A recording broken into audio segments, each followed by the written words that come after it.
Hello, my friends and willing victims, and welcome to the Calyx. I am your host, Becca Scott, and this evening we have quite a story in store for you. This is part two of the story that we began 2 weeks ago, and if you know it, it is a scenario called Saturnine Chalice. I'm very excited for our players to get to the bottom of what is messed up about the Wayland house. But first, before we do any of that, I want to give a huge thank you to our sponsor, Chaosium, the creators of Call of Cthulhu, who were kind enough to sponsor the show. And I just want to tell you all about Call of Cthulhu. So, this is the world's best, in my opinion, and I would say objectively, best horror game of intrigue and mystery. The mechanics are very simple. You're rolling D100 dice to roll below your skill level, and players just take on the role of everyday people that are investigating that which lurks beyond the human. And for that reason, because they're just normal people, not crazy heroes, the stakes are very real and safety is never guaranteed. Let's see, investigators will develop their skills based on choices they make in the game. So you can check a skill to improve it for a later session, which I think is a super cool mechanic. This game is perfect for one shots, one night horror stories, or ongoing campaigns. There's so many published scenarios, and there's a catalog of Call of Cthulhu products at chaosium.com. Worldwide shipping happening right now, and PDFs as well. And they were kind enough to give us 5 PDFs of a certain scenario book, Deadlight and Other Dark Turns, or I believe we could potentially send a starter kit if people were interested in that. But we are going to be doing 5 giveaways of PDFs during this show. If you're watching live and you're in the Twitch chat, I'm so sorry to our friends on YouTube and Facebook. I don't know how to do a giveaway on all 3 platforms yet. So, you can watch on one, pop in a Twitch chat when it's giveaway time. So that's going to be happening. And if you want to know a little bit more about a rules primer for Call of Cthulhu, well, Good Time Society has you covered. We already made a how to play video, so check it out. And without further ado, let's bring in our incredible guests. Let's start with one of my favorite role players. She's creative, she's passionate, she's always invested, and never ever disappoints, especially when singing to a room full of all of the exact same character staring at her, all with a creepy face of Lester Goodman. It's Aabria Iyengar. Hi, oof. Thank you for reminding me about the Lesters. Oh, God. And your incredible singing that mesmerized them, so your cohorts could go exploring in this most haunted of houses, it seems. Aabria, please tell us a little bit about Cass Sterling. Cass Silverfish Sterling is the proprietress of the Thirsty Fish, a bar, a speakeasy during a Prohibition era, roaring 20s. She used to be a singer. She saved up to have her very own bar, and she's just trying to put a little bit of gin and a little bit of laughter in the world. So, she's exactly the wrong kind of personality for this very spooky story. So it's good. Strongly disagree. Her talents have come in handy so much so far, and we'll see if that holds true as we continue on. Next up, I want to bring to our little stage here a very dear friend of mine. I've known her for years, and I've gotten to perform with her, way back in the days of Rock Band and eating weird things on stream, to now and being a vicious vampire that just has to eat to survive, and so many things in between. Erika Ishii! Oh, you're muted, babe. One more acolyte I want to shout out because it's so freaking cool. Hello, everybody. Hello.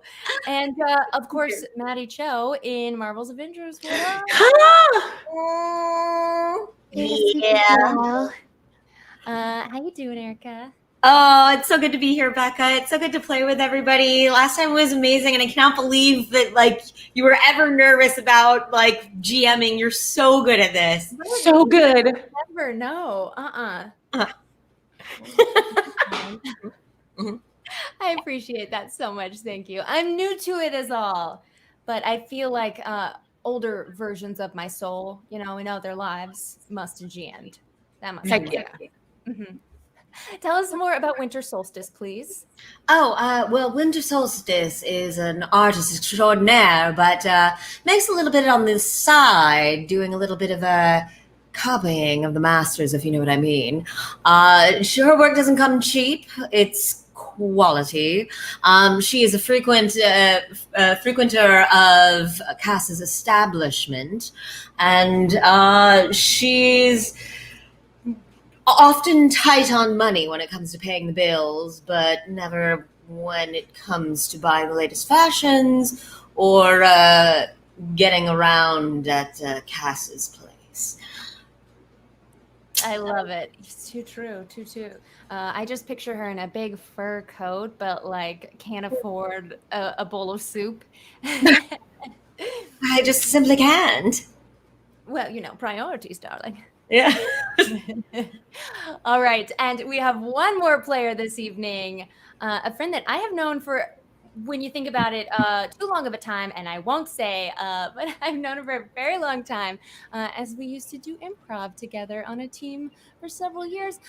Paula Deming. Hello. It's so good to be back here with everyone. I'm so excited. Yeah. We should mention Paula Deming is the creator of Things Get Dicey, a YouTube channel that makes sketches about tabletop games. It's true. Wildly underdeveloped space of the internet that you have cornered with pizzazz and class. More jokes about board games, except not. Let me do them all. I'd like to do them all. So if you're thinking of doing it, don't. If you think of one to call me, I'll take it. And you can have it. It's mine now. It's mine now. I love it. So this is part. Let's see. I was a little quiet. Is this better? So this is part 2 of our adventure together. And I want to hear from you all, because I could totally do a recap of all the terrifying things that each of your characters experienced. And now we'll need a quick introduction from Miranda May before we do. But then I want to hear you guys tell me a quick little recap, and then we'll help each other fill in the blanks. So first, introduce Miranda May to us again, if you would, Paula. Oh, yeah. So just as a reminder for anyone who's just now joining us, Miranda May, grew up a bit of a tough life, kind of grew up a street rat, pickpocket, petty theft, whatever she needed to do to survive. And one day stole a spyglass that, when she looked into it, gave her a glimpse into some otherworldly horrors. But she brushed it off. She was a kid. It's not real. That was a trick. And then eventually sold this spyglass to a wealthy patron who now mysteriously provides for her and has changed her life. Miranda May grew up to be an antiquarian, fascinated with the occult and lore and history and strange artifacts that maybe could produce in her the same feeling that spyglass did. And nothing ever has, until she got to this weird house. And yeah, you know what? Some strange things happened, and maybe she's starting to believe a little more. Also, a point of interest probably is that Miranda may not be the most handsome of women, and with an imposing stature, and has come along on the ride to be a bit of a muscle on this. We should mention that, sweetheart, that's simply not true. Well, it's all right. I know how to be realistic about my looks. It's fine. We all appreciate a sturdy girl. Don't you worry about it. Oh, thank you. There's a strapping lumberjack or something out there for you. I hope so. Now, when Paula rolled up her character, she rolled the absolute maximum that one could roll for size. And so, an average is 50%. 60 or 70, that'd be a very tall person. 80, wow, towering. And rolled a 90. 90 in size. And my appearance? Well, if you had to give like a feet and inches. Oh, she's a good 6 feet tall, I think. Cool. I'm going to say she's 7 feet tall. 7 feet? You know what? Let me check. Definitely as tall as people get. People, but men are taller than fine. She's 6'5". That's very tall to me. I'm 5'4" in real life. is the maximum height that any human can No be. one grows above 6 feet. They don't make Anyway, none doorways of this for is them. relevant to the story. What we should talk about is how the three of you were in the car rolling to a new city to try and get that hooch hookup at another speakeasy. Because, of course, Cass is not only known in Gloucester for being the one with the club and the good hooch, but is spreading to very enterprising, spreading to new cities. And then, of course, the car ran out of gas. So, Aabria, let's start with you. Give me a little recap of what's happened so far. Okay, so we were in the car through the fault of literally no one. Couldn't be helped or predicted. We happened to have run out of gas up the street from an estate that was poorly maintained externally, but quite nice on the inside. We met, names. We met the Whalens. First we met Augustus and Veronica. Yeah, Veronica was, some would say, way too eager to have company.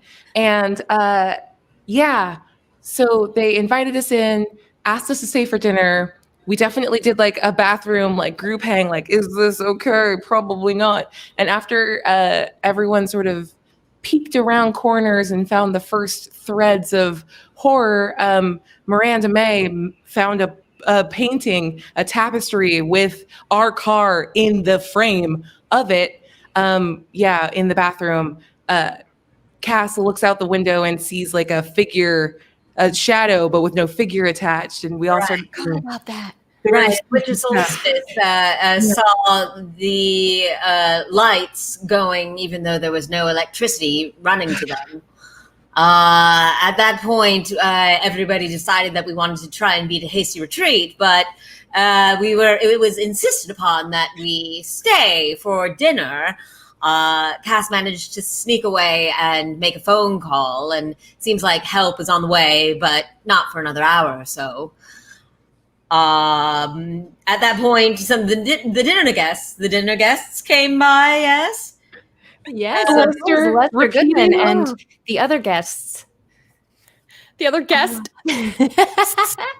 Oh, God. They're all one guy named Lester Goodman. Just like, 13 of them or something? Just like being like, hi, I'm Lester. Hi, I'm Lester. Hi, I'm Lester. Hi, I'm Lester.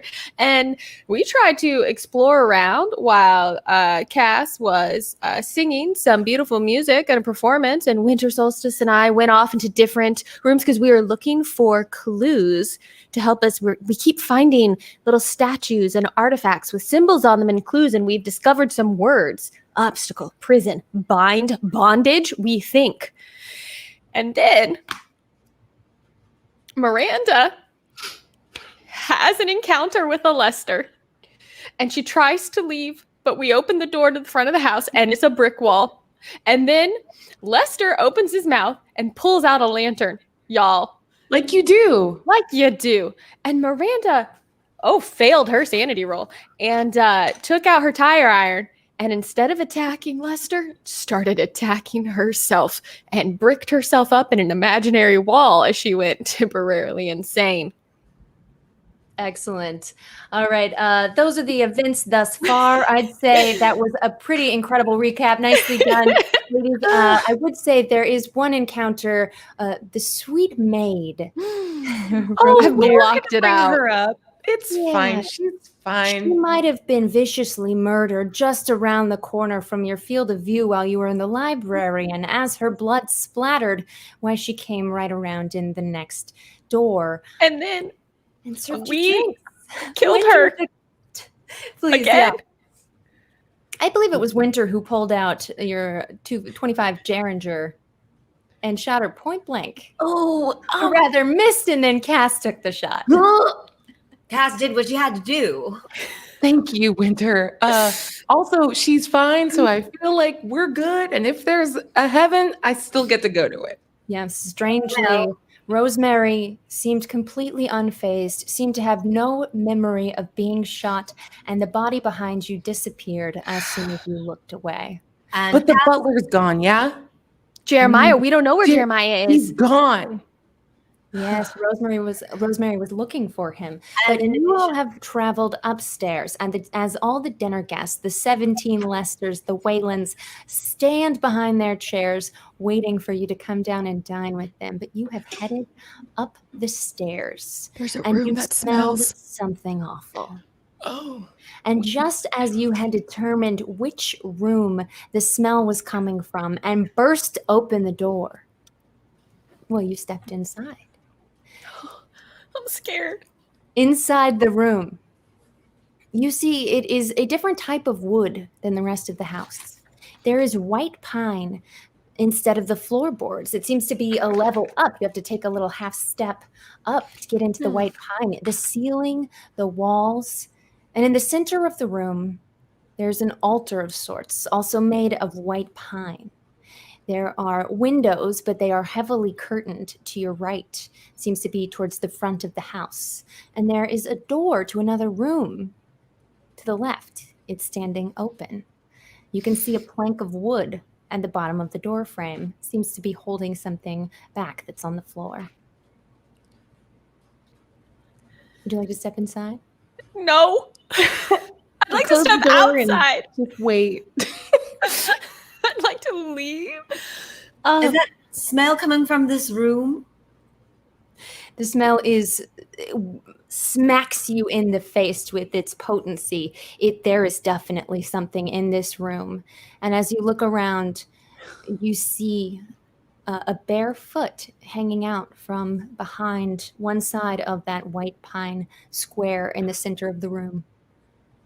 Oh, okay. Okay, but sit here. What if we just close the door? We could. We could mind our business, yes. That's always served us well before. I mean, we're not getting out of here. You said that the front door is bricked up It's now. bricked over. There is no way out.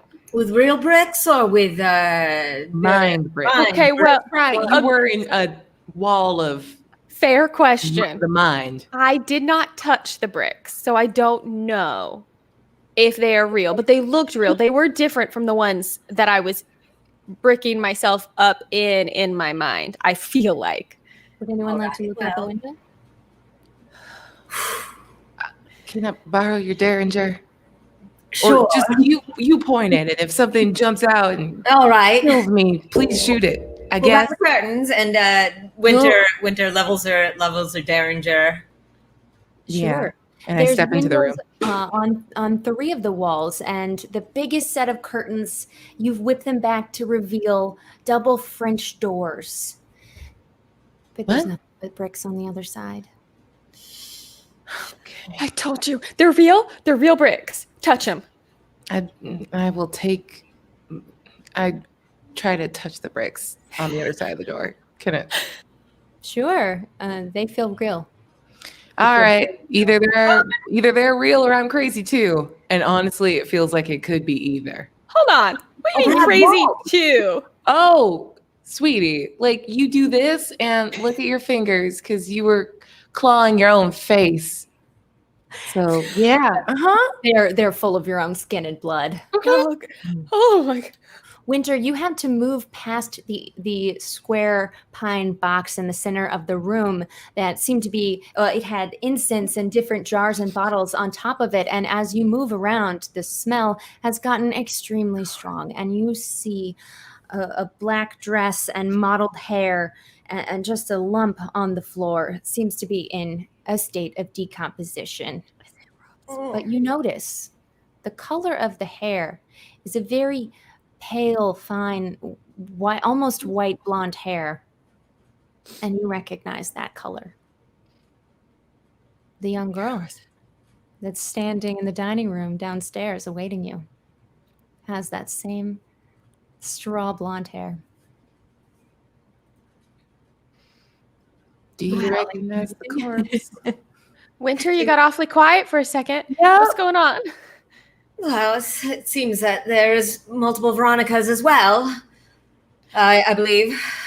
Oh, Oh, so so it's a dead Veronica is what we're hearing. Yeah. Oh. that's her name, right? Yeah. Okay. Yes. That's what it appears to be. Is she wearing the same dress? No, this is just a very plain black frock. When you saw her, she was dressed for a party and celebratory, and that doesn't seem to be what this corpse is wearing. Does anyone want to give me a spot hidden roll? No. No, I don't want to actually. I changed my mind about playing. Reticent investigators. Yeah. I got 24 under my 70. Oh, so what's the one that's like half? It's lower than half. Extreme is 1/5. Yeah. I failed real hard. Did not make it. It's a hard success if it was 24 on 70. Yeah. Hard success, fumbled. not extreme. You fumbled. Yeah. Miranda, there is 98. a closet that you start walking around into, and as you head into the closet, you walk through a giant cobweb, and it's hair. Cass, when you look into what seems to be a sort of altar, you notice some texts, and inside of it, you see silk clothing.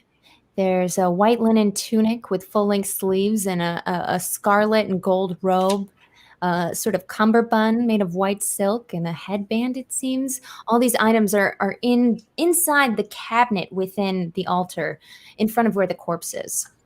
I want to pull some of those out. Are there like symbols on it? Can I try to like see if I recognize any of it? There aren't any symbols, but they are made of very fine materials. And there are bottles of oil in different there's a box of a powdery incense. Anybody up for a ritual? This feels okay. I'm just gonna throw it out here, and oh my god, this sounds wild. Go ahead and say what we're all thinking. Oh, so I think What's going on out there? What are we thinking? Okay, why are you in a spider? Here, hold on. I'm just gonna pick the spider. Help her pick the spider web. I'm You know sorry. that you hear everyone downstairs as if someone's just told an uproariously hilarious joke, just all the Lesters at once, throwing back their head in laughter. Seems that they've gone on with the party without you. Oh, that's all well and good. I think the Wayland spirits are trapped here, and we're trapped inside with them. And all the symbols that we saw were sealing points to keep all the gross in, and we're in it too. And I don't know, how do we break the spell to let all of us out? Well, I don't know what else to do. I don't want to be stuck here with spirits. How do you kill something that's already dead? Okay, I went straight to murder, and I know that seems to be my way, but it didn't work the first time. So you know what? If at first you don't succeed. I believe that there's probably a piece to this puzzle that we're missing. There's got to be something that'll tell us how we can lock them away again.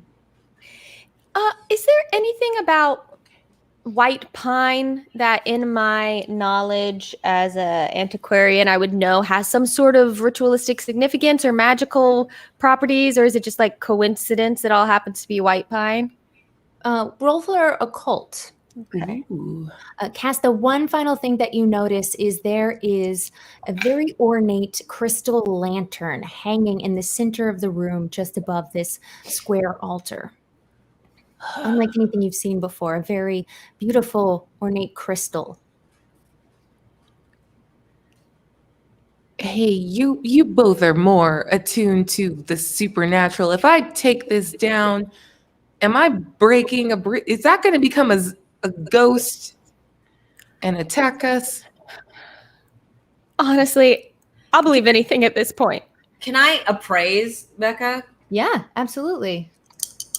For the occult check, I'm going to spend 5 of my luck points to make it a success. Yeah. Sure.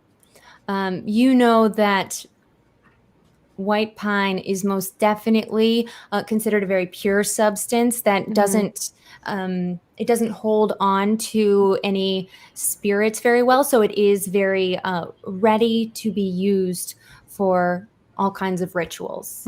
Yes, this is definitely you can assume that this room was built specifically for ritualistic purposes. Winter, how's your appraisal roll? Nothing. I got nothing. Big fat nothing. I mean, You're not sure the value of this thing, but it definitely is unlike anything you've ever seen before. Does it have any symbols on it?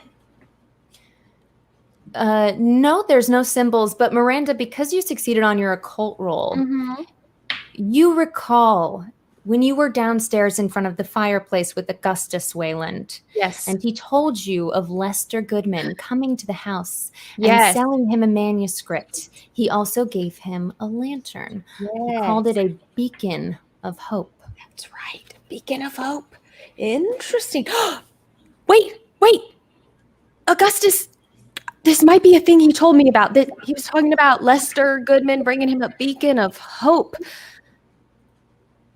This could be that. Is this the same sort of lantern that one of the Lesters pulled out of his mouth? Oh, yeah, it looks exactly like that. Also, okay, remember when I said that I saw a Lester pull something out of her mouth and then I kind of lost it? It's all coming back to me in waves. And it did look just like that as well. All right, let's take it with us then. Yep. Should we break it? Should we just break it? Miranda, hold me up. All right. I help Cass reach up to the... I get down on all fours and I'm like, just stand on my back. I'm step stool. I think the dumbest part is I would love to believe that Miranda could just grab it herself. Yeah. I love it. Like Okay. Cass is just So grabbing hands, I'm going like, to need Cass to give me a dex roll to climb up Miranda in order to get this lamp down. Yes, this pleases me. Come on. I did good. A 23. Yay. Oh, it's a hard success. Oh, awesome. Miranda, do you resist or you just let her climb up you? I let her climb up. This is technically what she brought me here for. That's true. You are on her payroll to be her muscle. So Cass is able to climb on Miranda's shoulders, and it's hanging pretty low. It's a really big lantern, and these ceilings are a standard height, and you're able to take it down. Okay. All right.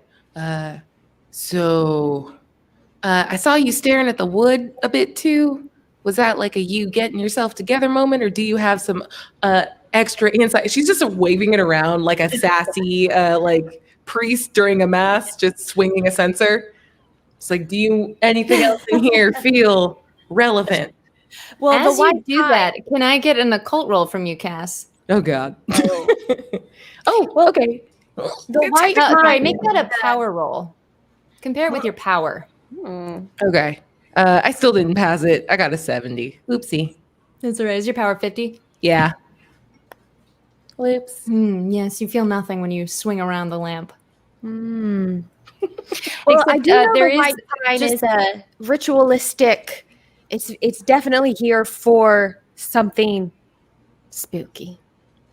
This was an oil lamp, and there doesn't seem to be much oil in it now, but a few drops of what used to be there splatter out as you wave it around. There is still a wick inside. Can I go and like check it? Like I want to smell it. Does it smell like normal like lamp oil? It does. Yeah, it just smells like lamp oil. Can I try something? And I take a lighter out and I light it. It doesn't have any oil, so the wick starts for a second and then goes right out. But there are various bottles, some of them oily looking, on the altar in front of you. I see. I'd like to check one to see, one that might match up with the oils in the lamp. There seem to be some that are labeled. There's frankincense and there's olive, and then there is one that is unlabeled. It has not a particularly floral scent. It smells a little like gasoline. Do any of them have the same sort of consistency and the smell as the drops that flew out of the lantern? They do, yeah. You can add it to the lamp. I'll take that one and add it to the lamp, and then I'll light it up again. As you do, all three of you feel just a wave of tiredness hit you for a moment. Could you each please remove 1 magic point from your character sheet? no. Oh no. The lamp is now lit. And in Cass's hand. Well, I'm not quite That's the sure. only thing we feel. Sorry? The only thing we feel is just like a wave of tiredness, like we expended some energy, but nothing else seems to be different. Yes, and after a few moments, the feeling goes away. Sorry, Winter, were you going to say something? Oh, I just mean that I'm not sure the significance of this, but I say that we take it with us and, sort of, whenever a problem looks like a nail or something like that, hammer it. We're Wait, bringing I mean, lamp is a is there hammer. a hammer in here? The tire iron somewhere. That's kind of like a hammer. Okay. Yeah, who has the tire iron? I got taken away from me. Oh, whoopsie. Oh, Veronica has it. Crap. Well, she's dead, so what could she even do with it? I Does don't know anyone about. want to investigate the body in front of Yeah. you? I want to. Alright, There's an open door, right?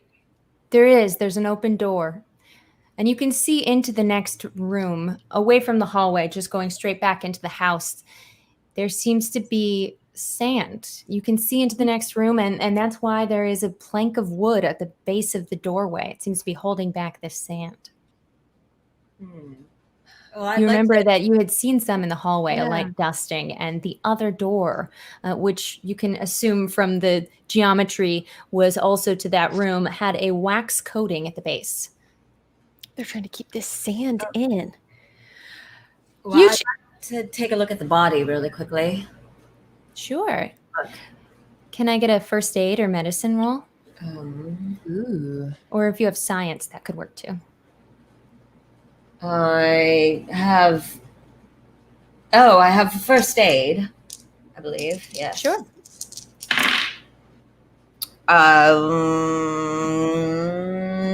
Does not make it.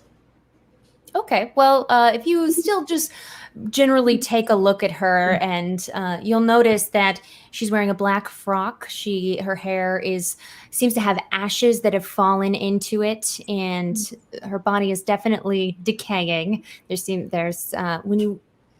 Before you roll her over, you notice a sharp wooden tip poking out of her back.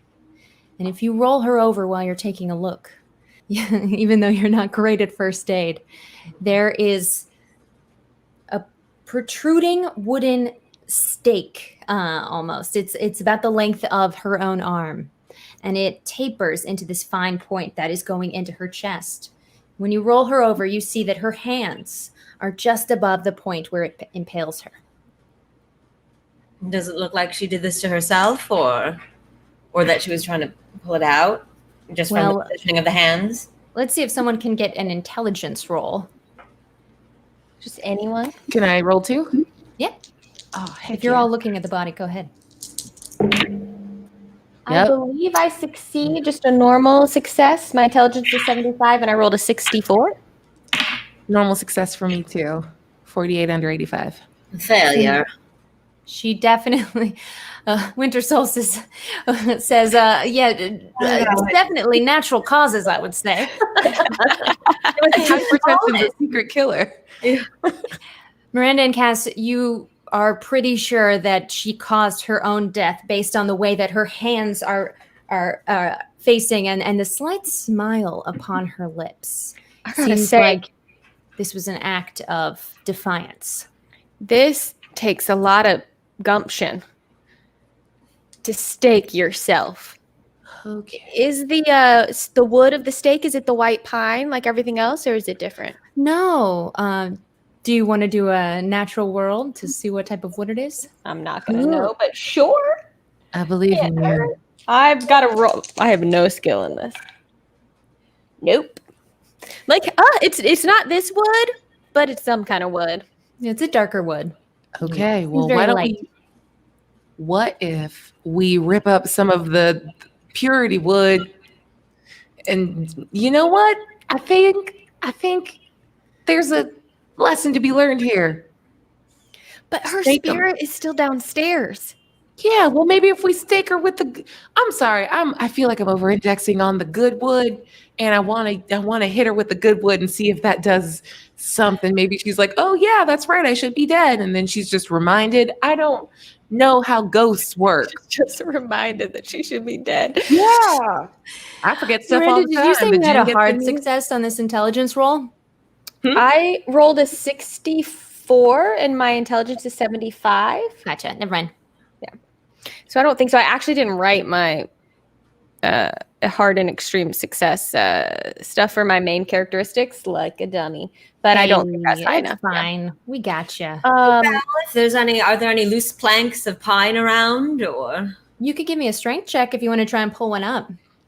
Oh, I simply couldn't.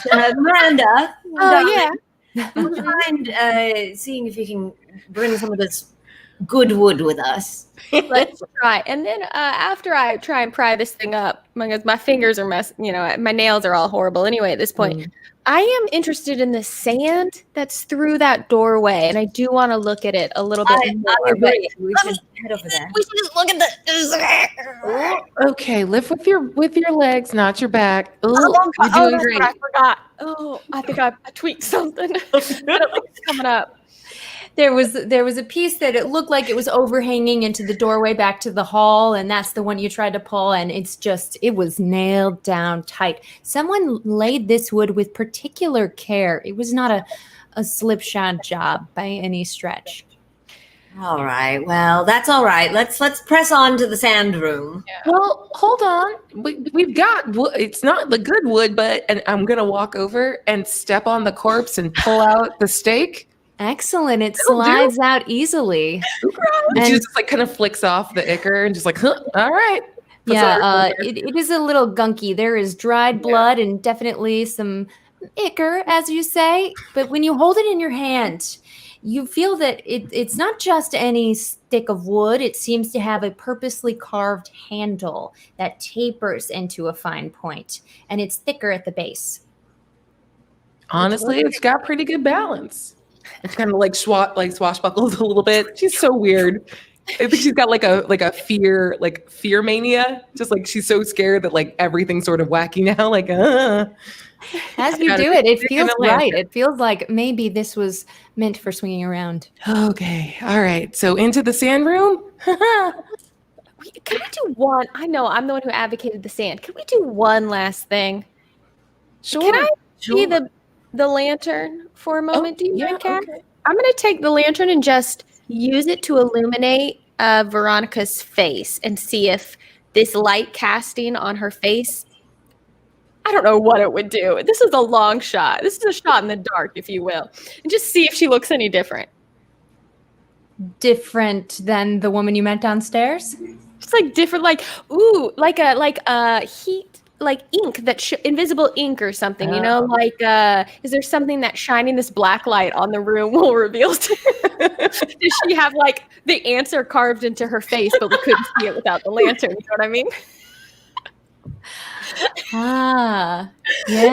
It's a shot in the dark. I just want to try. You can tell me it doesn't work. Sure. Well, how about you give me a spot hidden roll?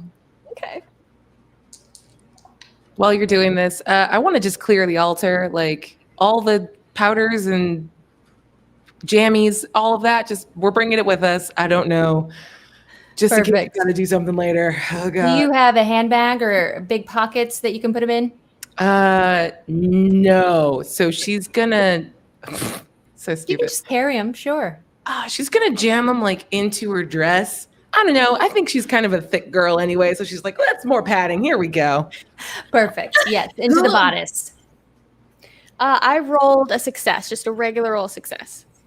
Sure. As you lean down, you hold the lantern, this strange lantern, over Veronica's face, and as you lean in, you see that smirk of a smile, and her mouth is slightly parted, and you see one maggot just wiggle around a little bit. So can you please roll for sanity for staring deeply into the face of her corpse? I wish I had failed. Miranda, no. It's rough over here, y'all. It's hard out here for a May. Yeah, it is. My sanity is currently 47, and I rolled a 65. Oh, Oh gosh. Okay. Well, you're gonna Sorry, everyone. I'm sorry. two points of sanity Okay. for just seeing someone that you had just met in the flesh, and even though she seemed a little off, she was very friendly. And now you just see the maggots eating the inside of her brains. But then, as you jump backwards and jump up, you notice on top there was a silver tray filled with ash, and on it, it seems to have been written in some sort of what are those, like a charcoal pen or like an oil pastel kinda. yeah, like one of those crayons. It says in a scrawling cursive handwriting, in whatever place it may be wherein commemoration of my name shall be made, and my name is in caps, I will come into you and I will bless you. It seems to be some sort of religious saying, and it's written on all four sides. My name and all. I read it out loud. I go, whoa, everyone. Biblical. And I read it out loud to them. And I point out, my name is in all caps. In whatever. It's in English, I assume. It is in English. is that biblical? I'm a chapter and verse kind of girl because my parents were Southern Baptist. Do I recognize that? You do, yes. Okay. It's from the Bible. I don't go to church that much anymore, what with me being an illicit rum runner. Right. Well, that's all right. Jesus ate with the tax collectors and things. Do you want to give me an education roll, Cass? Ooh, yes, please. Yeah. 26. So All that's right. a hard success. You know that this is a description specific to angels. Oh. It's reminiscent of a passage that seemed to be about calling upon an angel and having it appear. Okay. How do y'all feel about angels, or at least the symbolism in and around? I was a little girl. I liked the wings. It's not about me right now in this moment. I apologize. But that Honestly, refers- Cass, I don't know how many more moments we have, so I say take one to be about yourself, Thank you. Welcome. We're gonna get out of this. Stop it.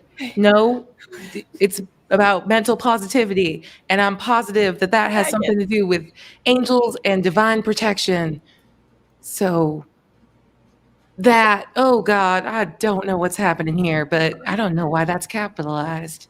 Okay. Well, can I make an education roll? Like, do I know what name it is? Oh, it just says my name, Okay. as in like God. Oh, okay. Or like Yahweh or something like that. Mhm. All right. All right. Do you want to move on to any other areas of the house? Let's We check should look out at that that stand. Though my last idea was not great, though it did lead us to the tray. No problem. Can I get that lantern back from you? Because Please take it. Don't let me okay. look at anything else with this. I No, saw you're maggot. totally fine. You seemed a little stressed out when you got in there. All right.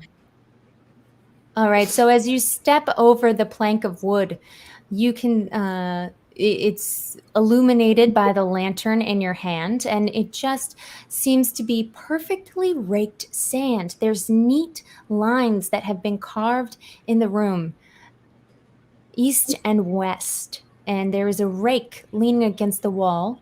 There's a closet that looks like it mirrors the one that you stumbled into, Miranda, in the other room. It seems a similarly laid out room. And then there is the closed door to the hallway, which you must have been in the other side of before.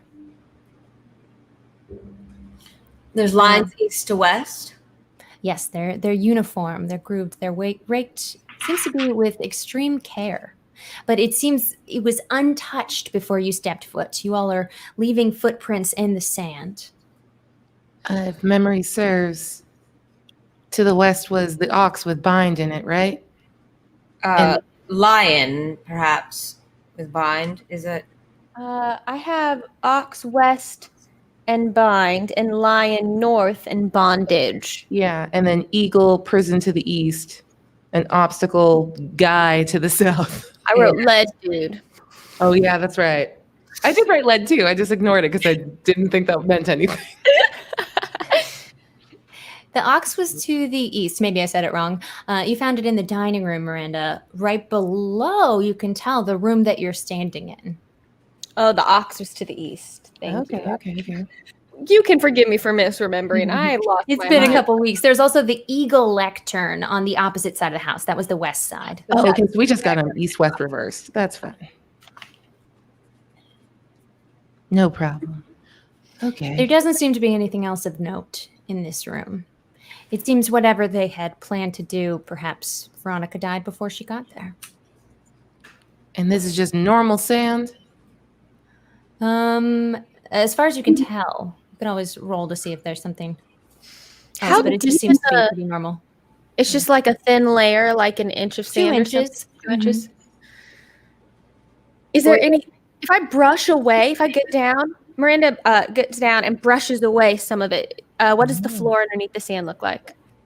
It's not the white pine of the room, the ritual room you've just left. It's just the same as the regular floorboards in the rest of the house, but there is wax between each board. So the sand, well, there's Sand. wax here. It's probably so the sand won't go down into the, I think it's the dining room, probably right below us, maybe. Oh. There's also French doors that mirror the ones in the room behind you, but they look locked. Well, let's pick that lock. Are there bricks on the other side of it? As you spread away the curtains, oh yeah, it's bricked up. Why? Why is there brick everywhere? I hate brick. I never want to see brick again after this. I hate it. What's in the closet then? Oh, Just a few hangers, nothing of note in this room. What could they have been doing? Does it look like anything I would recognize? Just asking the same questions over and over again. Would I recognize this as meaning anything again with my knowledge of the occult? You're sure it was for some sort of ceremony or ritual, and I just think we're finished. But as far as you know, you haven't come across this specific ritual. Okay. Of course, there are many books in this house. We got it. I think we got to go back to the library. I'm going to take a handful of sand and shove it in a pocket, by the way. I don't know why. Cass is holding it like Pocket full of Why sand. is doing what he's doing right now. what are the? All right, I'm gonna open the door back into the hallway, the one with the wax Sure. seal on the bottom. It is sealed shut, but if you really throw yourself into pulling it backwards, All right. it pops open. And you move the sand out of the way, see more wax on the floorboards that you've just wiped clean. And then as you step back out into the hallway, there's one more room with a door that is unexplored by you. It's to your right. I go in there with the derringer cocked. Oh, are you just gonna? Yes. Oh, okay. I I guess we go after her. I'm sorry. I would have waited. I waited for all of you. As the door creaks open, there is no light inside. Cass, do you follow with the lantern? Yeah, absolutely. As you hold it up, you see a bedroom. Seems to be the only bedroom in this house upstairs. And there is a 4-poster bed with drapes drawn. There's a desk with neatly lined books on the back of it, a side table, a wardrobe, and a fireplace. And some boxes stacked on the floor against one wall. Everything is very neat. There are slippers tucked under the side of the bed facing the door. Very plain white ones. Does the room A closet. look actively lived in? Or It like does, yes. It seems much more lived in than any other room in the house, except maybe the library. It seems someone has spent quite a bit of time here. I'm gonna check the desk to see if there's anything in the drawers and like what book titles there are. Excellent. As you look at the desk, there's quite a few books. There's room on the desk. It's been cleared, and the books have been neatly, orderly placed on the back of it. There's a Torah. Actually, the Torah is in original Hebrew, and it's browned up into a spiral, and it's sitting in a cylindrical vessel. There's a Bible It's a King James Bible. There is a Quran, and all of these seem to be well-kept books. There's also the Book of the Sacred Mage of Abramelin, the Sacred Magic of Abramelin the Mage, translated by someone named Samuel Mathers. That's And Miranda. That's the book. Oh, that's the book. Augustus told me about this. It's one of the things that Lester Goodman brought to him, or he was going to ask him about. Something. I think this has something to do with his dead wife, but I might be making that up. I'm gonna look in it. Hint is that? Yeah. I'm gonna start paging through. Sure, that's the Book of the Sacred Magic of Abramelin the Mage. It's in English, and then there were 3 other books sitting there. But as you page through Abramelin the Mage, you start to get the feeling that it was written by someone named Abraham of Worms, and it's very old. It's been translated from a very old book, and it seems to contain a letter from Abraham to his son in the first section, and it's talking about a veritable and sacred magic passed down through the ages.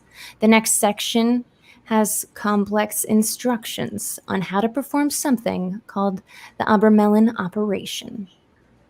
It seems to involve months of prayer and studying. Does it say anything about raking sand? You're still skimming looking for that passage. You can give me a library use to see exactly what you find out about how to perform this operation.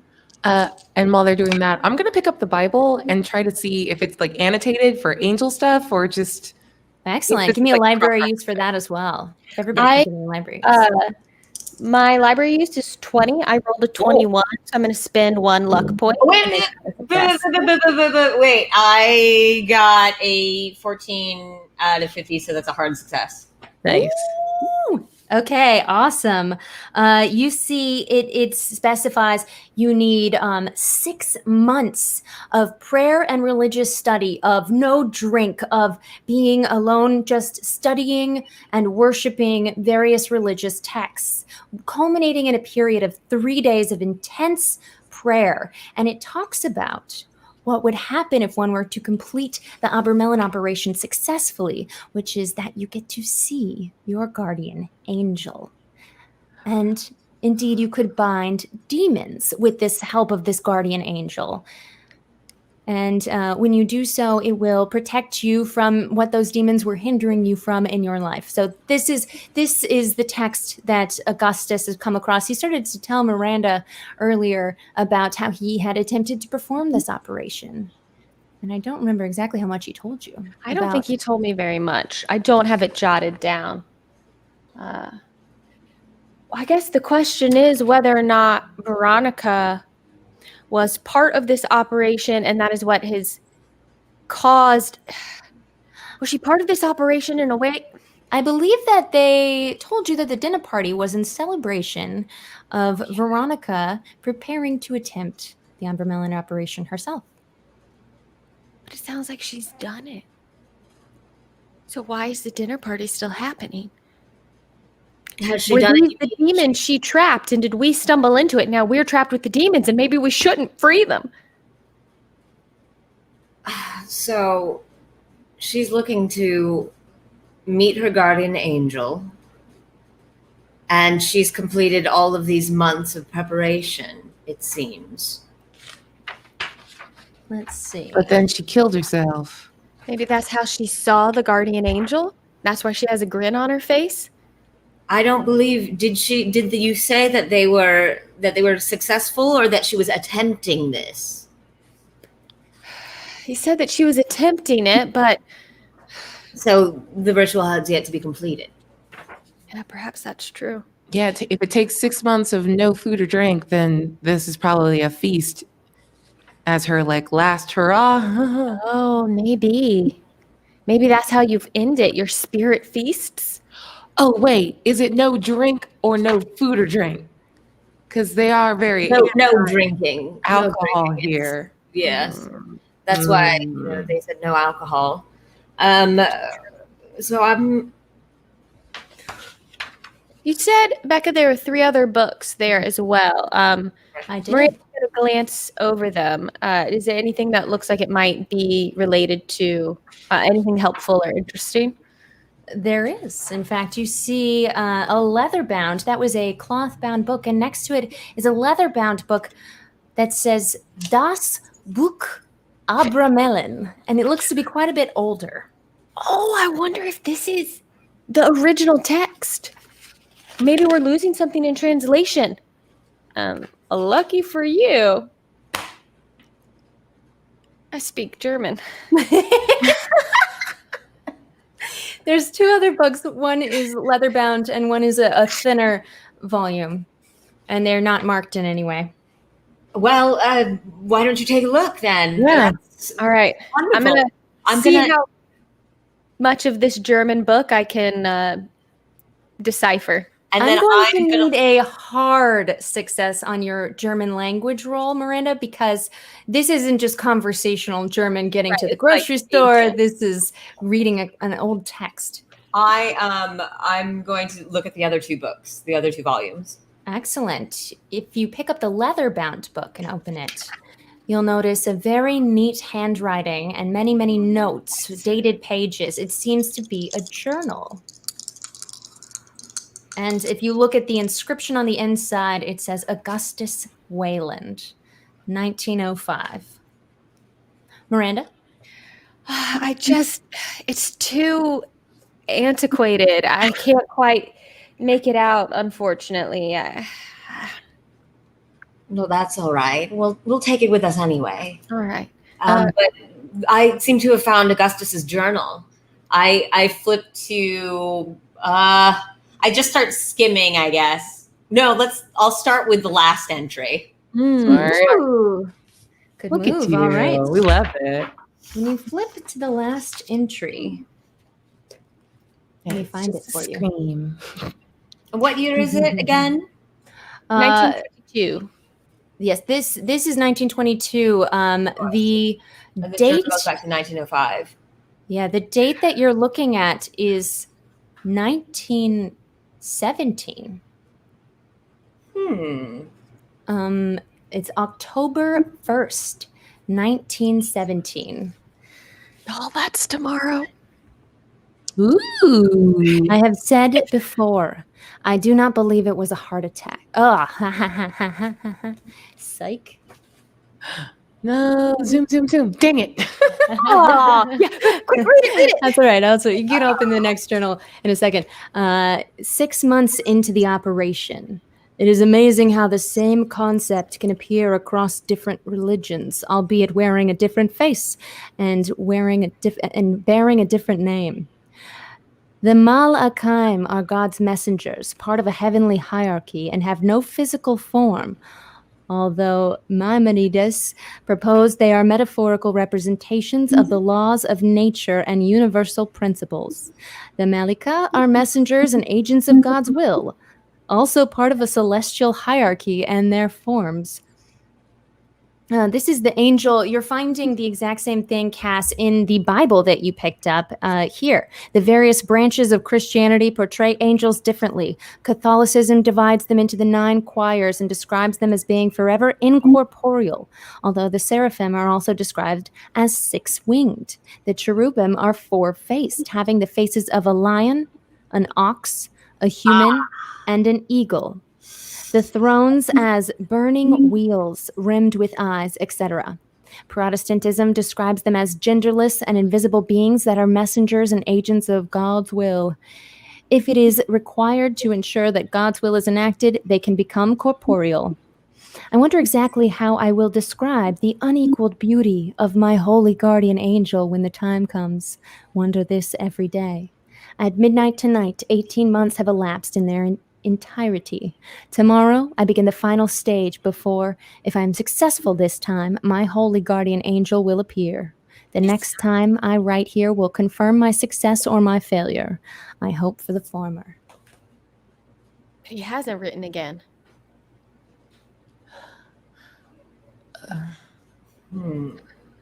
So it seems that he attempted the summoning, or perhaps succeeded. This was Perhaps 5 years ago. The four faces of the cherubim. one looking in every cardinal direction. And all the different figures that we found. What if the house is a... No, that's ridiculous. Say it out loud. Let's talk There's about no this. bad brains. Stupid. Pass. What if the house is the angel? Holding the demons in. Maybe. Binding them to this place. And we're just collateral. I mean, let's be fair. Biblical angels weren't all too discriminating about who got in the way. Sodom, Gomorrah, and the like, you know. Interesting. Is there? I quickly skim through the rest of the journal to see if there's anything, anything else telling. See, just a record of, it seems to be a mix of not just journal entries, but also just scattered notes, which makes it hard to follow. You see lists of what he's eating and how many times he prayed and just different ways that he's abiding by the requirements that he read about. And you do find one other entry. It seems to be almost exactly 18 months before the last date that you just read. And he writes that he has found what he's looking for. A man named Lester Goodman has come to the house after he put out the call to all the purveyors of strange artifacts that he could get a hold of. And this Lester has brought him not only Das Buch Abramelin, which has determined that it wasn't the 6 months that he had thought in the first publication, but it was indeed 18 months, is what he writes in his notes as a primary observation of the differences. It goes on to things about magic squares and the powers he'll be able to have. Quick question. You mentioned the slippers as we walked into the room. Were they Veronica-sized slippers or Augustus-sized slippers? Whose room are we in? Great question. From looking at them, you can't tell. It seems as if they're just house shoes that could be worn by many, like a one-size-fits-all kind of slipper. I would like to take a deep breath and steel myself and then walk over to the bed and pull back one of the curtains. Oh, God. Can you roll for luck? No. I'm just going to die. Miranda, no. I'm so nervous for you all the time now. 18. Okay. I rolled 18. As you flip them open, the shadows play against the curtains on the back of the bed, and you think you see a figure for an instant with mangled hair, black hair all in the face, and yet before you can blink, there's nothing there. Just the shadows cast by the lantern that Cass has set down, I imagine. There's a table next to the bed. Is there anything on the table? It is just neatly made. On the table, there is a rip-away calendar. And a clock. Clock. And a clock. What time is the clock working? The clock doesn't seem to have been wound in quite some time. It's not currently working, but you can see that the alarm was set for 5 a.m. And what date is the calendar on? The calendar's last page says September 22nd. It's a Monday, 1919. So the calendar is further along than the journal. Is there anything, if I just like skim through what hasn't been torn out of the calendar, are there any dates that have been marked with anything? Great question. No, there aren't any dates. What is the last book? Well, actually, they're on the page, the 19th, the one that is now on the front. It is circled, and there are notes that just say today is the day.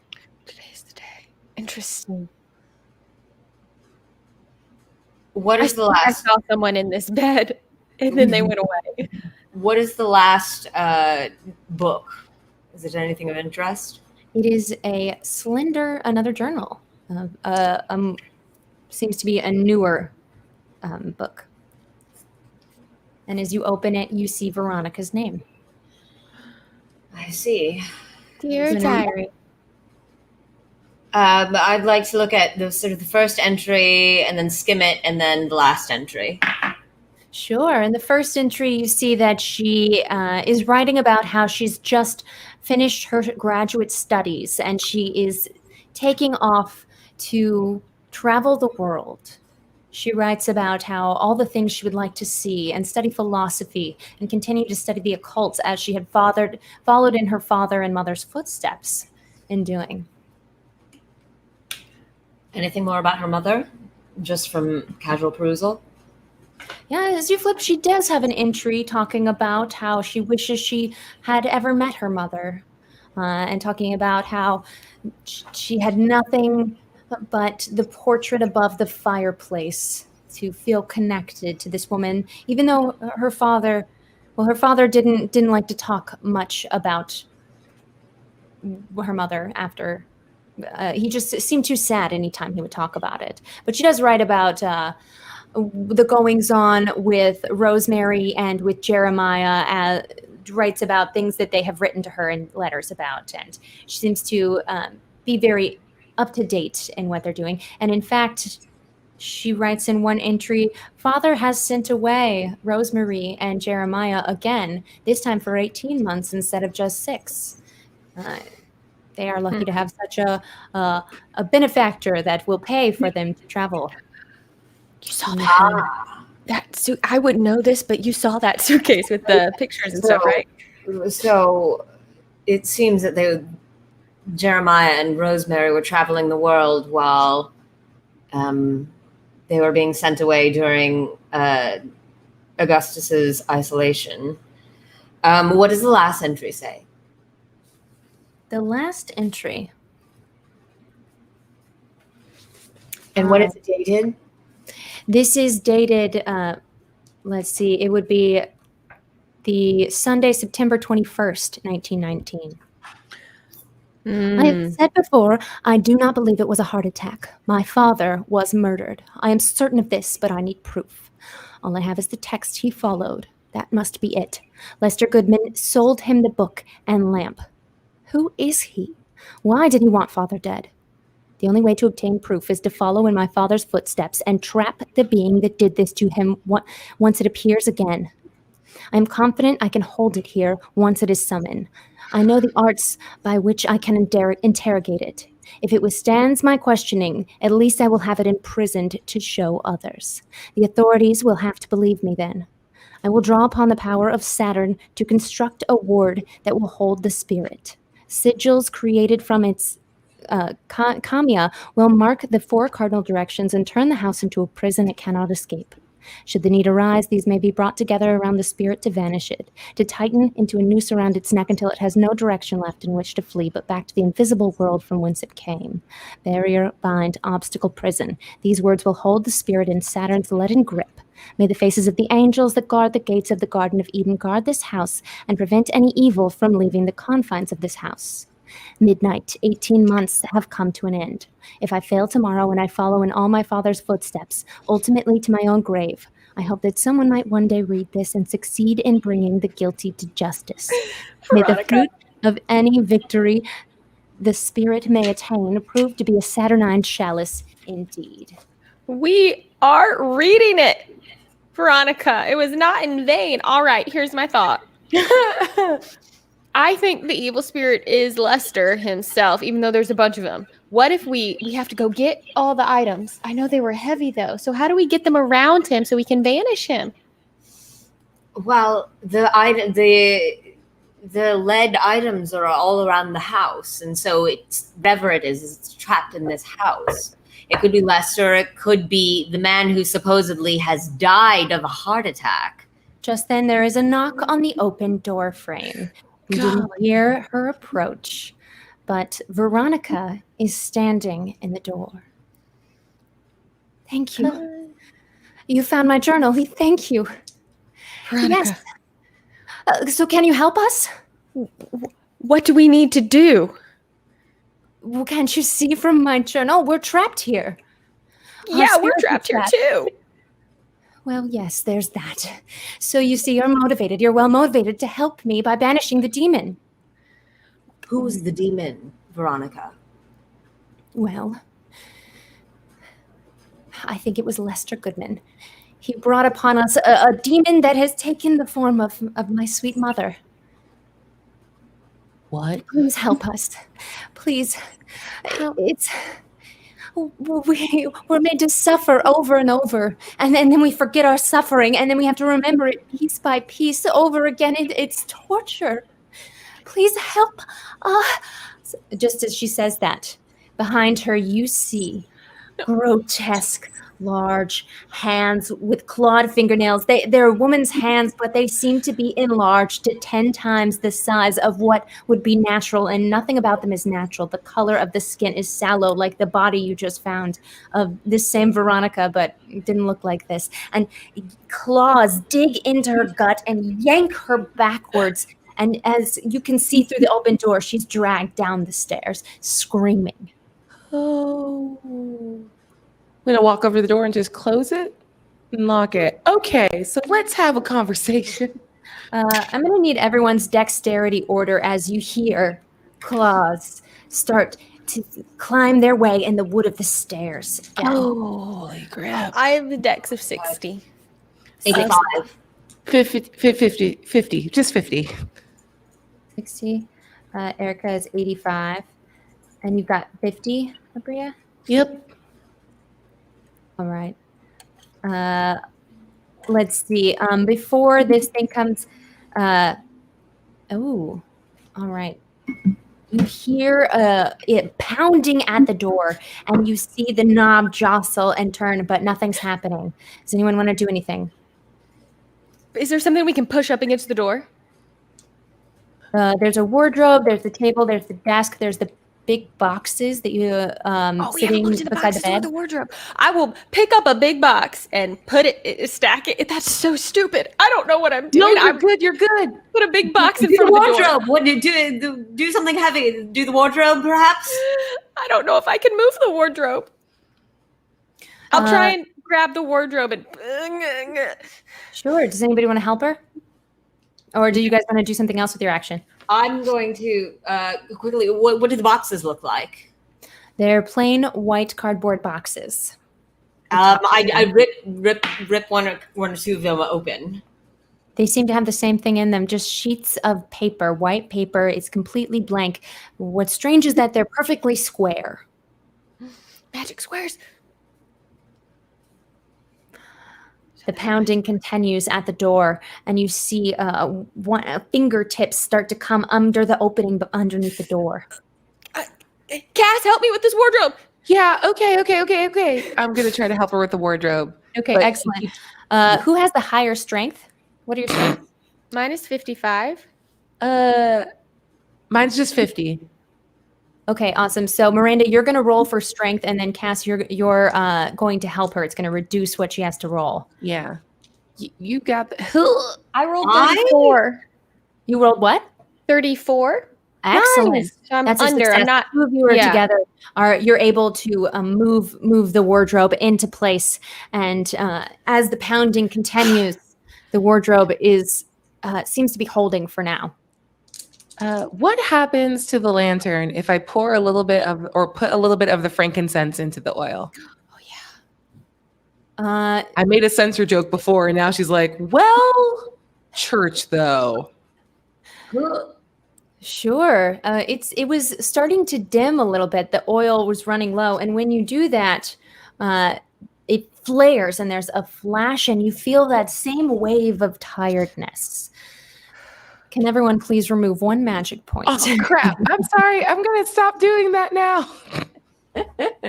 What happens if I hold the lantern up towards the fingers clawing under the door? Yeah. You can't see them because the wardrobe is now in the way. I see. And the wardrobe is wider than the whole door frame, but there's still a pounding and a scratching. Can we try to waft some of the frankincense? I'd sort of lower it and under the wardrobe. Get a little bit Sure. of stink out. As you do, you hear a chuckle on the other side of the door. And there were curtained French doors behind you again in this same manner. It seems to be the same in each of these upstairs rooms, these French doors.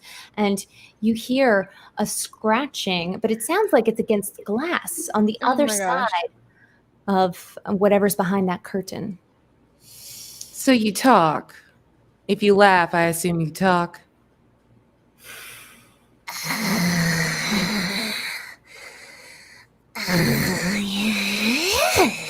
Yes.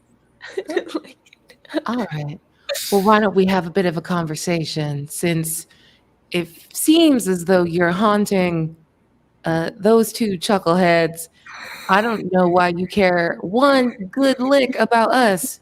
We're trying to get out of here, and we can leave you to your haunting.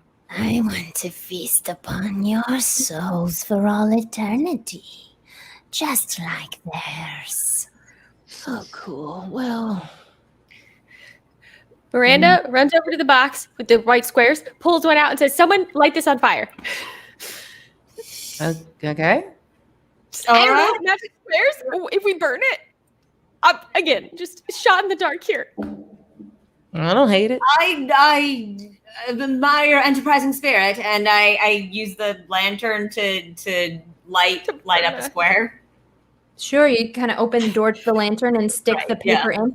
There's actually, it's just a square piece of paper. There's nothing written on it. And as you burn it, it just burns as normal paper would. It's still in your hand. Take that. Put it on the ground and I stomp it out the fire. Look, I'm panicking, okay? It was worth a shot. I open up the curtains. There's no bricks on the other side of the glass. There are two double doors, French doors. And there is a veranda outside. But the door seems to be locked and nailed shut. What is there scratching? What is there something scratching on there? Whatever was there doesn't seem to be there now. It was the paper we burned. Chased it off. There you go. The door to the bedroom seems to have come open on the other side of the wardrobe. And the wardrobe is starting to shake, and you could hear the door slamming again and again on the other side of the wardrobe. Excuse me, we're indecent. Can you wait 5 minutes? I use I suppose the derringer, like the end of the derringer, butt of the derringer, and I smash the window, because like with French doors, there's like the glass, and then there's the doors on the other side. So I smash one of the panes, and I reach around to the other side. Yeah. Sure. Do you want to? It's locked from a key that was inserted on either side, really, but it was locked from the inside. I see. But you can smash through the window. It is locked on the other side when you twist it. All right. I'm going to try and pick the lock. It's a very, very small margin of success here. Sure, roll for lockpick. You got this. I have to hit an 11 or lower. Ah, no. Nothing. And just then, the wardrobe smashes down onto its face, and you can see into the hall beyond it, but there's nothing there.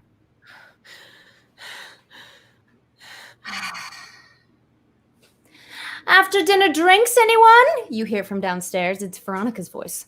Jesus. Nightcap. Come into the lounge for a nightcap, anyone? How do we get rid of the demon? I don't know. Oh. I think we need to go downstairs. We need to distract these people, and we need to look in the maybe there is something in the library that will tell us what to do. Because it wasn't in the journals, although Veronica seemed to think that it was, but we don't know how to interpret it. Something about the symbols, and if you put them all around the demon, it'll vanish it. But we can't physically. I thought, oh, we'll physically move all the symbols near the demon, but some of them are very heavy, so I don't know if we can do that. Okay. Right? When in reading the journal, does it sound like the bindings, the lead bindings, only needed to be in the house, like in the house, or like physically close? Huh. That's a very good question. Roll for intelligence. Like pouring through these, I'm looking at all the different. Yes, that is a hard success. Nice. The journal entry said to bring the items close together to tighten it like a noose. Tighten it like news. All right. Well, one of them was small, wasn't it? Yes, the one I found in the dining room was small. Okay. So that's easy. We just need to get it. I didn't take it with me, but we need to get it. I'm worried about the lead dude and the eagle lectern. Yeah, the lectern is okay. So lead dude, eagle lectern. What was the lion and what was the ox again? I think those are the ones I never got to see. The ox is the one I found in the dining room. So ox was in the east, yes. Can you all roll Yes. for luck, please? Oh, no! Becca! Oh no! Oh, I'm looking. Yes. Miranda, I fumbled. that same hand and that black matted hair. You see the edge of the head as it comes out from underneath the bed and grabs your ankles and pulls you toward it. I need you to roll for dodge to see if you can get out of the way. Oh no, it's gonna be so bad. Grab Miranda. I fail it real hard. No. It drags you down and it starts to claw at your ankles. It knocks you off balance, Miranda, and it definitely is painful for you to fall in that way, given your height. And I had so far to go. Super real. 5 inches worth. let's see. You take 3 points of damage to your HP. Getting very hurt, by the way, everyone. I grab Miranda and I pull her and I fire under the bed. Sweet. Excellent. You fire at Don't can you shoot roll my for ankle. firearms? Yes, I shall roll for firearms. What was the thing written? That was written on the altar. Something. My name. I only wrote down 2 words of a very long speech. Yeah, I only wrote it down as well. My name and I will enter you. As you're trying to think of what it said, Winter, what happens with your firearms? It's a straight success. Excellent. You hit and you deal damage to what you can only imagine based on the dark hair and what you've read in the journal and what Veronica told you standing in the doorway was this must be the demon version of her mother. And as Icor starts to splatter back on you, can you let me see, you're going to deal for Derringer, that's going to be 1d8 of damage. Heck yeah. Feel that damage, Winter. Excellent. And rolled a 3. That's a Oh yeah, you can roll it. 3. Oh, that's fun. Great. All right. It starts to, you see it howl, you hear it howl as its claws start to dig into the bed. It can never just move naturally. It has to pull itself with clawed, taloned fingernails. You want to kick it? Actually, soccer kick it. Let's see. I believe in our dex order, Paula, you're actually going to act first. Oh, yeah. Go. It had me by the ankles, right? Can I add it? So it's been, okay. So it had me, but it's been shot. So now it's away and it's crawling up back at the bed. It's crawling towards you. You were pulled down onto the ground. So you're prone at the moment and it's crawling after you. But it was shot and it released your ankle when it was shot. I'm just going to get up and run away from it. That's Sure. fair. Absolutely. You move away. And Cass, you wanted to kick? I wanted to scramble. Excellent. Give me, let's see. Is kick a skill? I Let's a fighting unarmed? brawl. I feel like unarmed damage. I don't know. It'd be your fighting brawl skill. Okay. Do I even have that? I don't think I have that. Everybody has it. It's your second row. Your base I is see it. 25. Yeah, 25. Heck no, I got a 60. All right.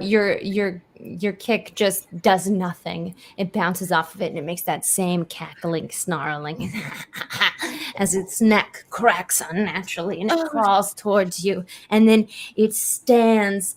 She stands upright without even doesn't go to a knee, just fully tilts on the axis of and lands on her heels. And Miranda has turned and is fleeing out of the room. Yeah, you read my mind. That's exactly what I want to do. And as the rest of you prepare for another round of combat, and Evangeline is about to make her next move, let's take a quick break. No. No, it's the break for you to tell us how to stop this from happening. The break is for you, you know? We're going to take 10-minute intermission, and then we're going to find out what else happens as you continue on. Y'all, what if we just die? Like, what if we just die, though? Straight up, not to metagame this, but I'm at half my hit points right now. Yeah. And I bet Becca has plans, though. Becca always has plans on plans. Does she? Who knows what will happen to Miranda May? All right, we'll be back in 10 minutes, y'all. Don't go anywhere. Nope.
Hello and welcome back to the Calyx. After our little break, we will find out what happens to our intrepid investigators. Welcome back, Cass, Silverfish, Sterling, Winter Solstice, and Miranda May. Oh, God. And let's just jump right into it. There, darling. Ooh, okay. So you all are in the middle of combat at this moment. Not me. I've run away. You were just running away, but Evangeline thinks you're still in combat, and she continues to move towards the three of you.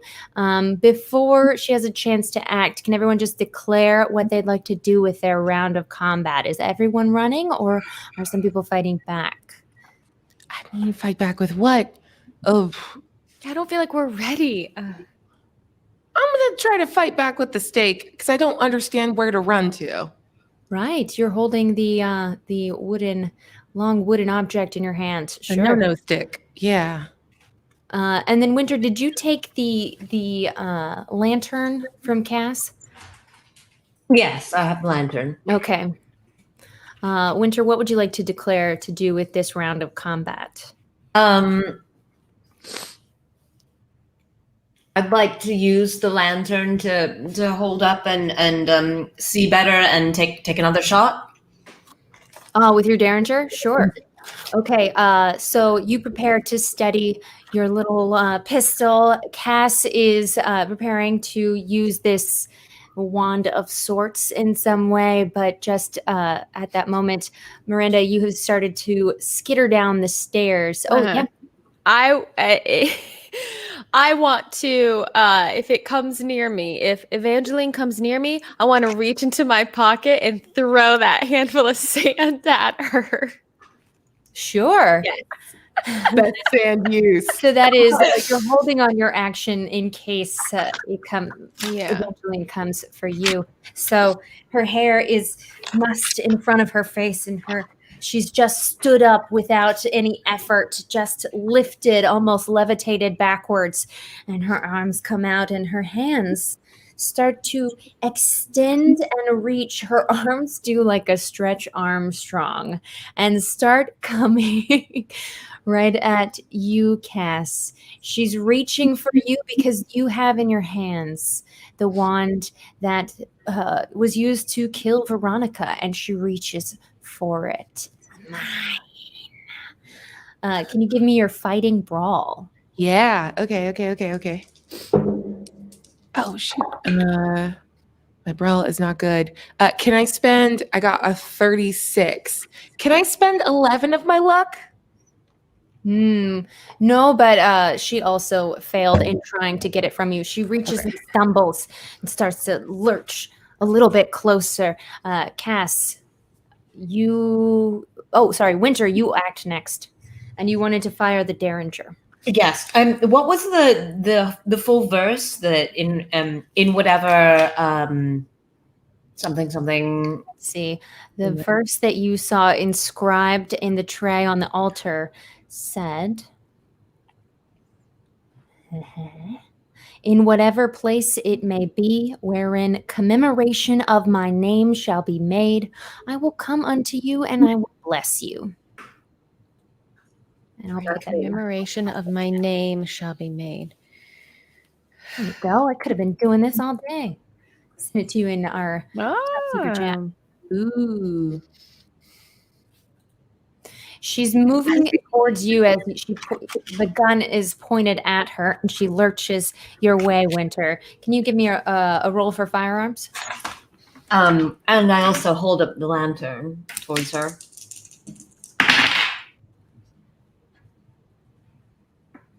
I miss. I'll give you a bonus die because you're at close range and you have the added help of the lantern to help with your aim. So that means you roll twice and you keep the same ones. You'd roll the 10s digit twice. I make it. Yes. All right.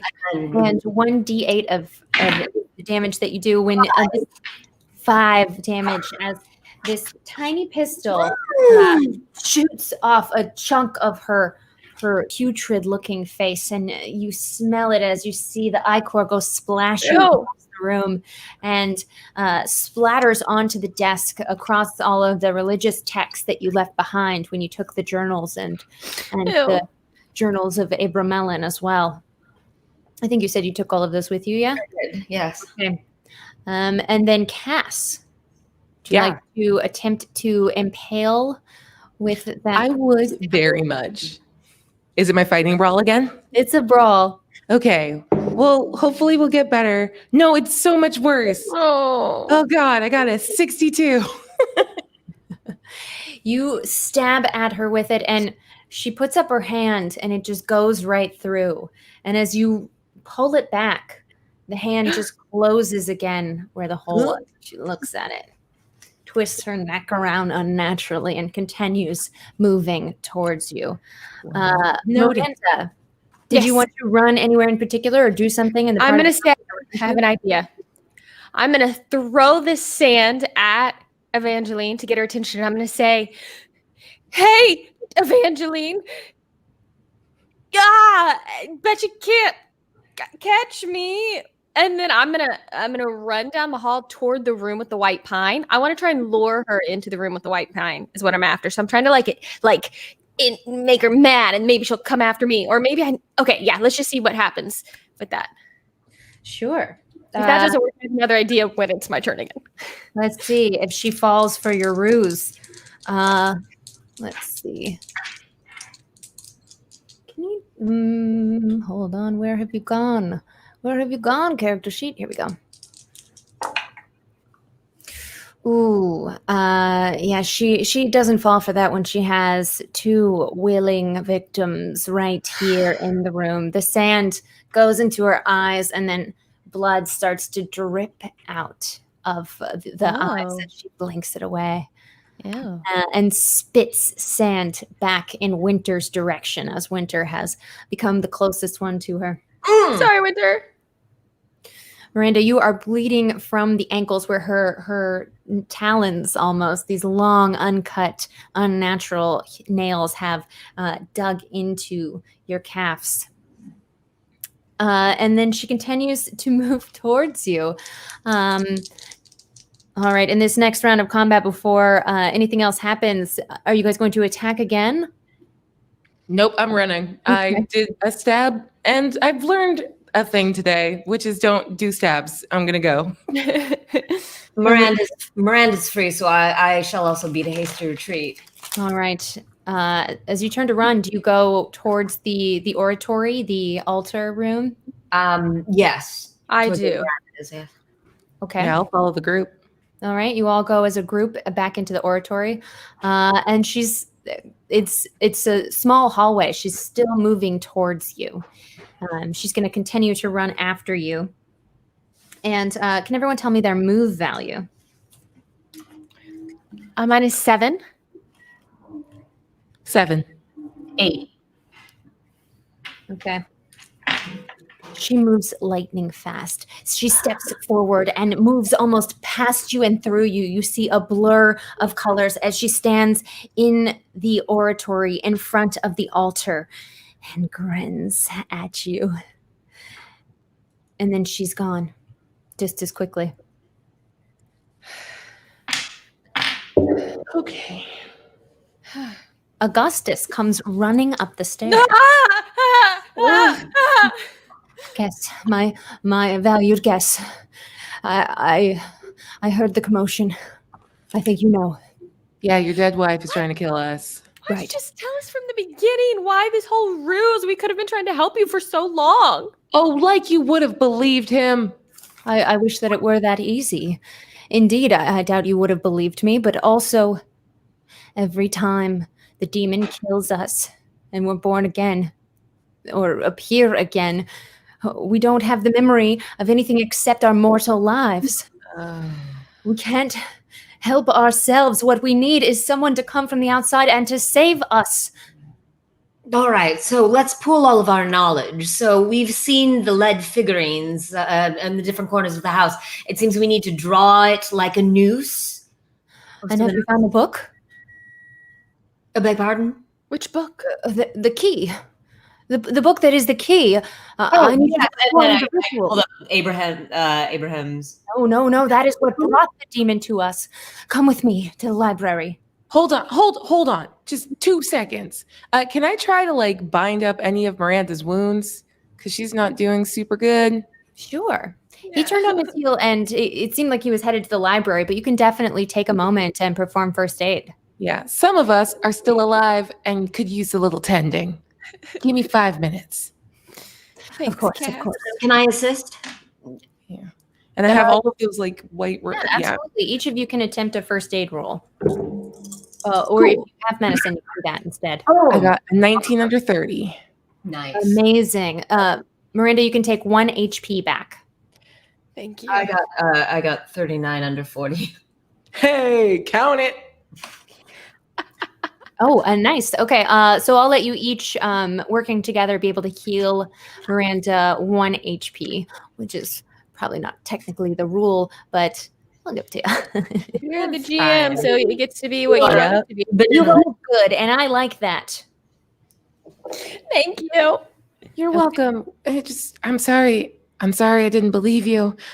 I'm sorry I got us all stuck in this. And if we survive, you can drink for free forever. Well, I'm holding you that to might make it worth it. Yeah. All right, let's go to the library, I guess. Sure. As you head down the stairs, it's very quiet. Seems the Lesters have overstayed their welcome. And as you go down the stairs, you can just see into the dining room, and there seems to be the hats of all of the Lesters still sitting on the chairs, but no Lesters. Upsetting every time. I like it. You walk past the painting that now represents nothing but night. You can barely make out the pastoral scene, but it is completely, the sun has completely set inside of the painting. No longer bucolic. No longer. Certainly not. Got it. As you step into the library, and one of the comfy chairs surrounding the table, you see Augustus sitting there reading. What? August. The Lesser Key of Solomon the King. He snaps the small book in his hand shut, and he holds it out. Written in 1904. I'll go grab it. Sure. As you do, he invites you to flip through it. It's also written by Samuel Mathers. This guy. He was the same one that had done the translation, Mhm. the incorrect translation of the Book of Abramelin. So this guy translated this, but he did Abraham's book wrong. Why do you think that this one's correct? Well, he was a translator of many texts. I'm sure whatever information he had was incorrect or abridged. It is hard to find original materials. And of course, that's why things like the Abramelin operation have rarely been performed to success. But I was so close. I could taste it. I just wanted to find out what was beyond. You know? And now you're trapped. Yes. And Lester's? They're nothing but apparitions that the demon puts in front of us to torment us, to remind us of how we were fooled. Oh. I mean, Lester created this demon, so it is my assumption that he has placed himself here as a taunt. Why did Lester want to do this to you? Yeah. He gets up and closes the doors to the library before he answers. He seems rightfully worried about what might come running, screeching in. I know not. I've thought long about this, and I wonder if perhaps there are just some beings in the universe that are purely chaos, are only out to torment and destroy. For me and my daughter Veronica, that's all that this tormentor has done. But you can help us banish it. If you look within this book, this grimoire on demonology, it has the tools. I'm incorporeal, you see. I'm nothing but the spirit of my mortal self, and therefore I cannot perform any sort of banishing ritual. All right. I guess Cass flip through it and see what it says. Yeah. I leaf through it. Sure. There is an earmarked page. This one. And he says, that's it. That's it. That's the symbol. You must create this. You must create the triangle you see on the top of the page. You must draw the ring, write Michael within it, the 3 syllables, and then the 3 names of God. Okay. That will banish the spirit. That will set free our souls so that we might live, so that we will be free. All right. And as you continue to flip through the pages, you see that it says it must be drawn in green and black and red. You must do black for the triangle and the word Michael, red for the names of God, and dark green to fill in the center circle. And it must be done on a surface made of white material. Would white pine do? Yeah.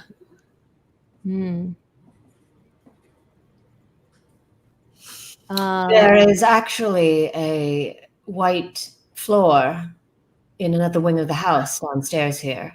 Oh. Okay. Yes. Where are we gonna get Yes, this? of course. You brilliant indeed. There's a storeroom, and we painted the cement white. It's just past the kitchen. What do we have that can serve as the different markings? Black, red, and green. Yes. Just then, Veronica, dressed differently. She's dressed in a white shift. She comes into the library from the front of the house and opens the door and slams it behind her. Mother is coming. But I are they ready? Will they help us, Father? Yes, I think they will. I have the chalk you need. And she holds out her hand, and she has black charcoal and a red chalk and a green chalk in her hand. Okay. Perfect. And the 3 names of God, is that to do with we found the Bible, the Torah, and the Quran upstairs? Is it the 3 how God is named in each of those? Well, it's written here in the book. Oh, it's written in the diagram. Wonderful. All right. Well, great. Well, is there any defense against your mother, this demon masquerading as her? She seems to be able to be physically harmed, but then she can appear again. She seems to take damage when we hurt her, but then can just heal herself or come back in the same way she brings us back. I see. We don't understand what this demon is capable of. Well, if you want to trust us to get this done and free your spirits, I think, I feel bad saying it. Would you mind maybe taking one for the team and distracting her? Yeah. Oh, She has a vested interest in tormenting you. And we'll remind you of everything that has happened if should Yes. anything happen to you. Yeah. right. Yes, indeed. Of course you will. I don't mind sacrificing myself yet again. Certainly, that's possible. Also, what ritual were you summoning? Did you summon this with your body upstairs? Oh, yeah. And she just waves the stick. My wand. Well, yes, my attempt at the Aabria operation, or at least to recreate it to find out what had killed my father. It was unsuccessful, as I'm sure you saw. Yeah. What part of I'm trying to see an angel involves you staking yourself? Good question. I was wondering the same thing, Cass. The demon. The demon was summoned, and once it was summoned, Wait, so it summons a demon and not an angel? I'm not sure. I think, well, of course, Aabria was a mage, and there's been documented evidence. There has indeed. They're telling the story together as the father is comforting the daughter as she's having to deal with the fact that she's going to have to sacrifice herself yet again. This has been performed many times successfully, and we do believe it was this Lester Goodman that perhaps tainted our ability to perform it. This lantern, and Winter holds up the lantern, was part of it, part of the ritual. That was from him. I can only imagine it might have had something to do with it. It wasn't necessary for the ritual, but he told me when he came here, he said, this will help you. This was used by other people who successfully performed the ritual. Hogwash is all I could say. Is there a way to tell how truthful if people are lying? I just feel suspicious. That I agree. You could try a psychology roll. I will, but I don't think it's going to go well. Let's see what happens. Can I help her? Sure. I also furrow my brow. Sorry, I rolled a 2. Those rolled 2 with the 10s. 2 of the 10s, not the. Oh. I'm just gonna re-roll. It was like 60 and 40. No. Oh yeah, nope. 75, and I needed to roll a 10. Oop. So Miranda has no idea. Oop. That's okay. As far as you can tell, they're being truthful. Oh. What about you, Cass? Can I roll myself? Sure. Oh, sweet. I'm gonna spend 2 luck points to get down to 37. Is that just your regular success? Yeah, just for a regular success. You feel like there's something that they're not telling you, but you don't know that they're lying for sure. Yeah. Okay, here's the thing. We're all stuck in this place together, and let's get one thing straight. If that crazy demon that looks like your mom or your wife or whatever kills us, we're all trapped here for eternity. And I promise you, I'm going to be a buttload of trouble if I have to be stuck in here with you. So can we try honesty for like 10 seconds? What aren't you telling us? All we want is to free ourselves from this prison and to banish the demon that has possessed the spirit of my mother. That is all that I know. And yes, you too, if you were to die, you would be trapped here just as Rosemary and Jeremiah have been. Where is Jeremiah? They came home and I don't know, probably living his death over and over again in the basement, perhaps. The basement? There's a basement beneath the stairs. The door's by the telephone. Should we go down there? Oh, we might as well. We gotta know what we're up against. You must perform the ritual. You mustn't go down there. You're only going to see more pain and give the demon another chance to attack you. Well, that's why you're gonna come with us. Right. Draw her off. Cold-hearted. She gulps and walks over to the library door towards the hall and slowly opens it. All the lights seem to be off and candles extinguished in the other rooms of the house. I don't like it. I really don't like the dark.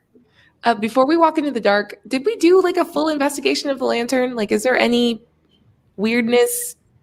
Do you want to roll for a cult? Yeah.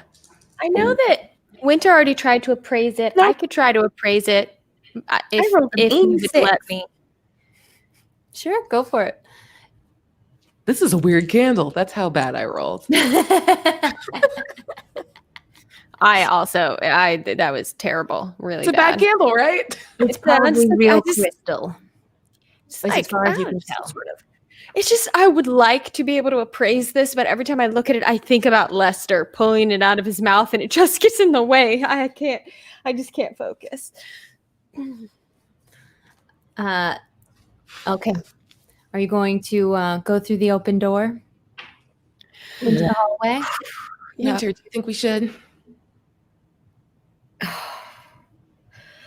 Yes, I think we should at least cover our bases.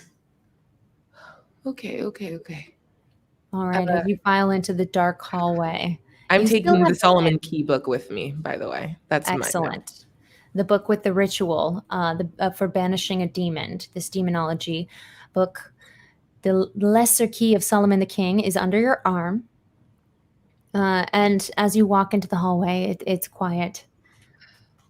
At your insistence, Veronica dips her head and starts leading you towards the door that leads to the basement.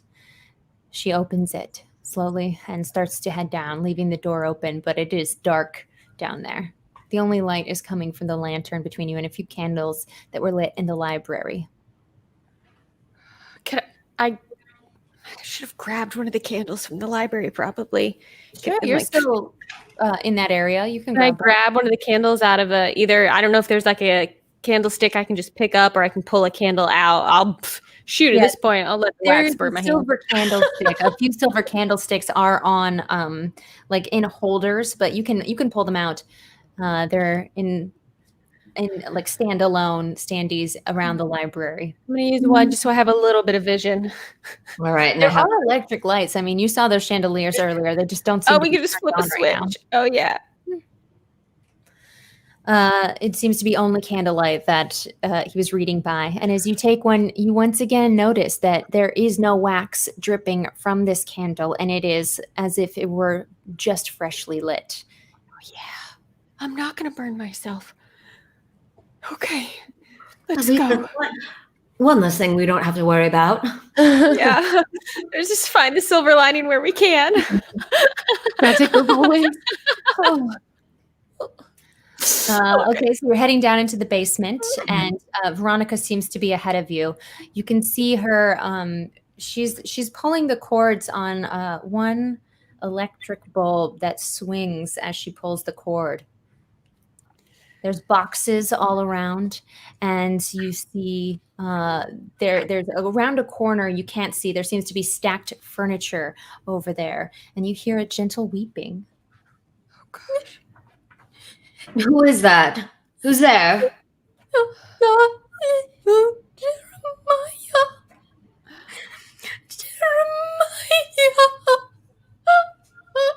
Rosemary? Is that you?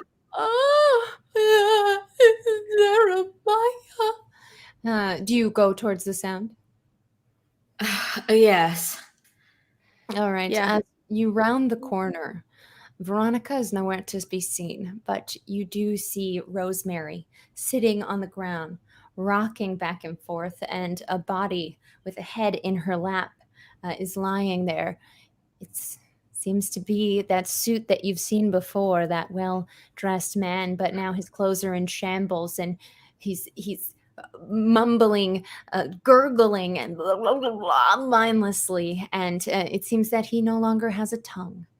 And as Cass or Winter, you have the lantern. As you come closer, you can see the rocking woman has just holes where her eyes used to be, as looks as if they've been clawed out. Can I have all of you roll for sanity, please? No.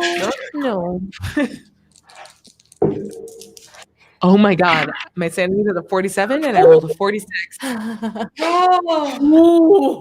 Miranda. I rolled an 81. Girl! No! My sanity is 45. Girl. Can you I'm please just having a bad day. can you please roll a d10? No. I don't want to. I get that. 10. I don't know why I made it a d10. It didn't have to be. Miranda, will you please lose?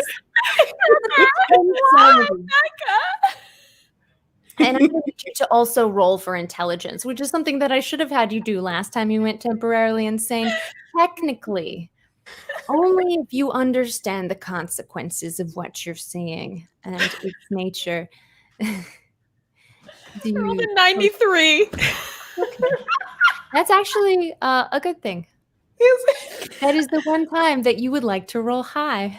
And I'm glad I didn't tell you that because you would have rolled low.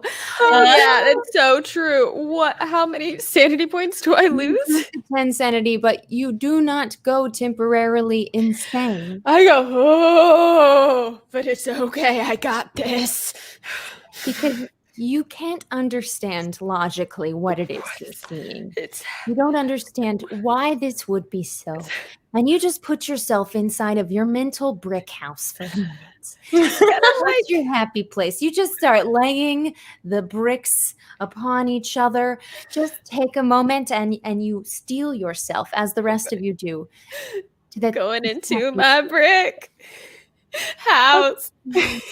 Okay, hold on. Don't forget to leave room for the Holy Spirit. And I mime putting the flask back through just to, Thank you. Take your time. This is, like, what? I can't even. Yeah, that's fair. It's so fair. Oh, I'm just gonna turn away. Yeah, let's go. And we start going back up the stairs. Wait, we're down here. Is there anything else that looks important? Like, does it look like the clawing out? Does it look like she clawed out her own eyes? Yes. Does it look like he bit out his own tongue? He seems to have bit his own tongue off. Cool. And as she's rocking and screaming, just then, your old friend Evangeline steps out from the shadows. The Linwoods, the Rosemary and Jeremiah, they're in between you and these shadows that she seems to have just appeared in. And her mouth grows large and her teeth begins to grin. I run away. Oh, let's go.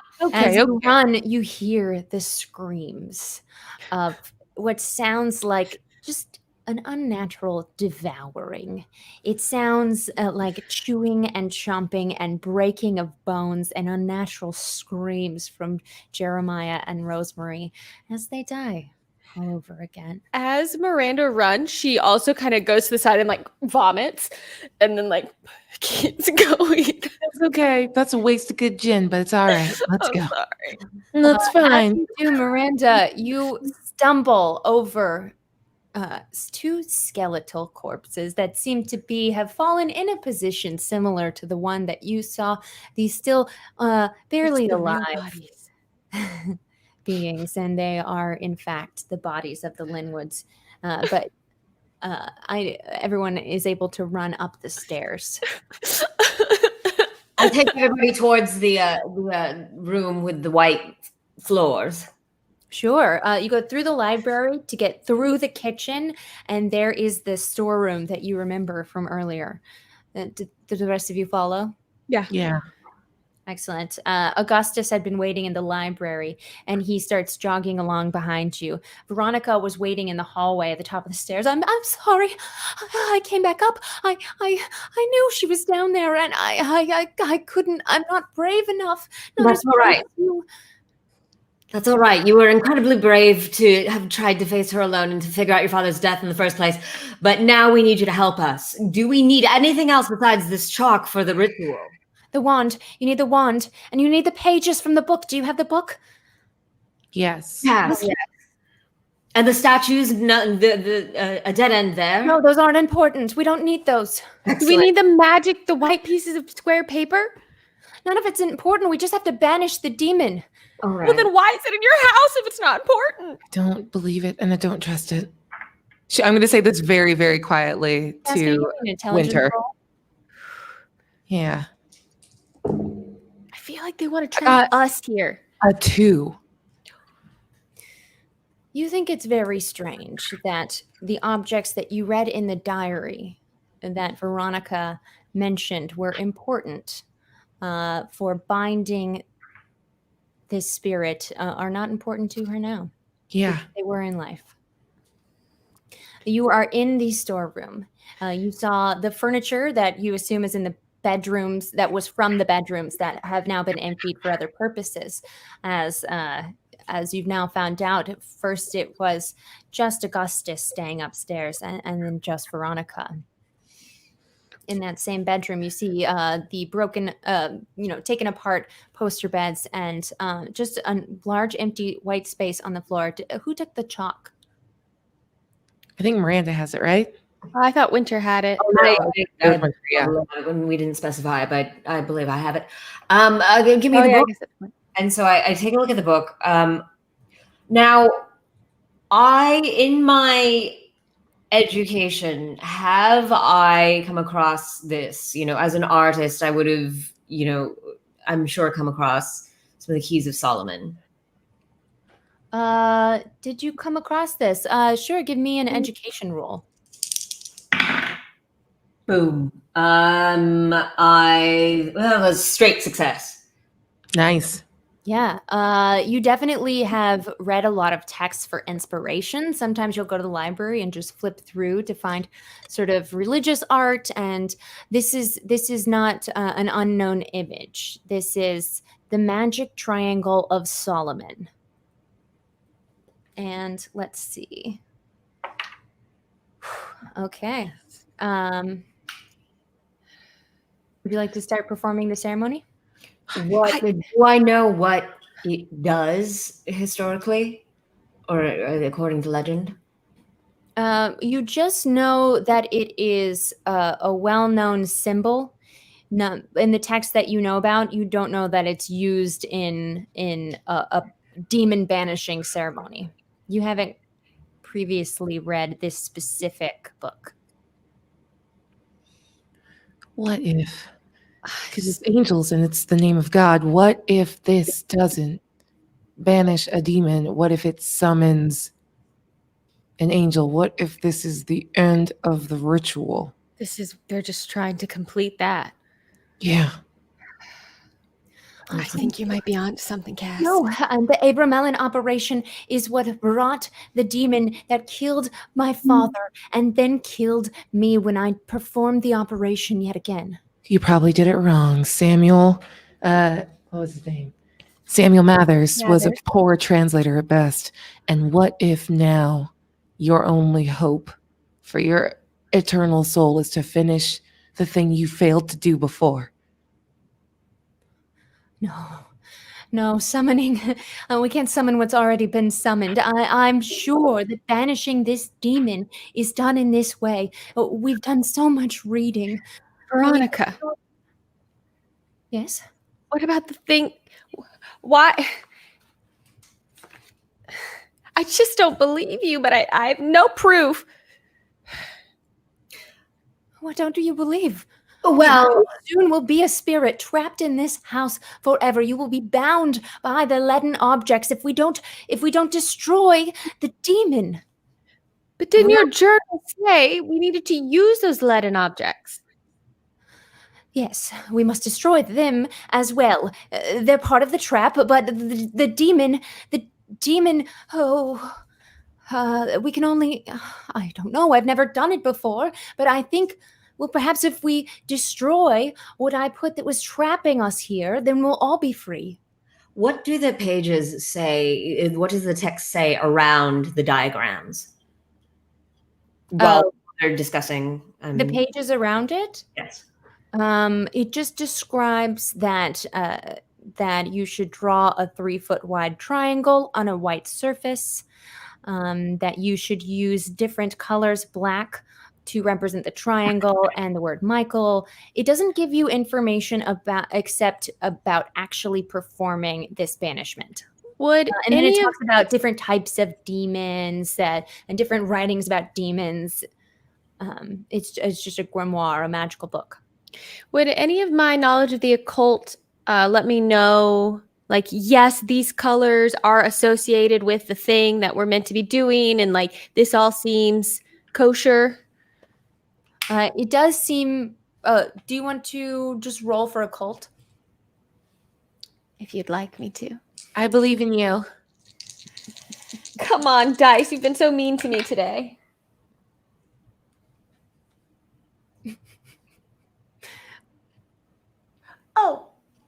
I think I just rolled a 3. Yeah, so that's real good. Yeah, that is incredible. You know that these colors are that this ritual has been done before, and these are the colors you're supposed to use if you're trying to banish a spirit of the mortal world that is a haunting, a ghost spirit. So it is like I look at it and I go, well, the ritual is legit. It will do what they're telling us it will do. They're just still being kind of sketchy. I don't mean to rush you, but All right. All right. And so I start drawing out as you do, the walls begin to shudder. The foundation of the house starts to shake, and you can feel Evangeline's presence moving closer. It feels as if she's all around you. You feel as if she's breathing on you, and you all feel it. And you even see Augustus and Veronica shudder. Oh, quickly, please. And items that are just sitting around, that's just the debris that was in the room starts to lift up and start to spin. It's as if a strong wind comes just as soon as you start scratching with the first line of black chalk for the triangle on the floor. Can I try, like, I want to see if this looks like this is like the right effect. I don't know what that is. I'm trying to like get a sense of roll. Huh? Give me a power roll. Ooh, okay. Oh God. Can I spend 6 to get to 50 for a straight success? Sure, you can spend 6 luck. You can tell that something, you sense that Evangeline is angry, that she doesn't want you performing this ritual. And that's why the spirit is starting to move. Okay.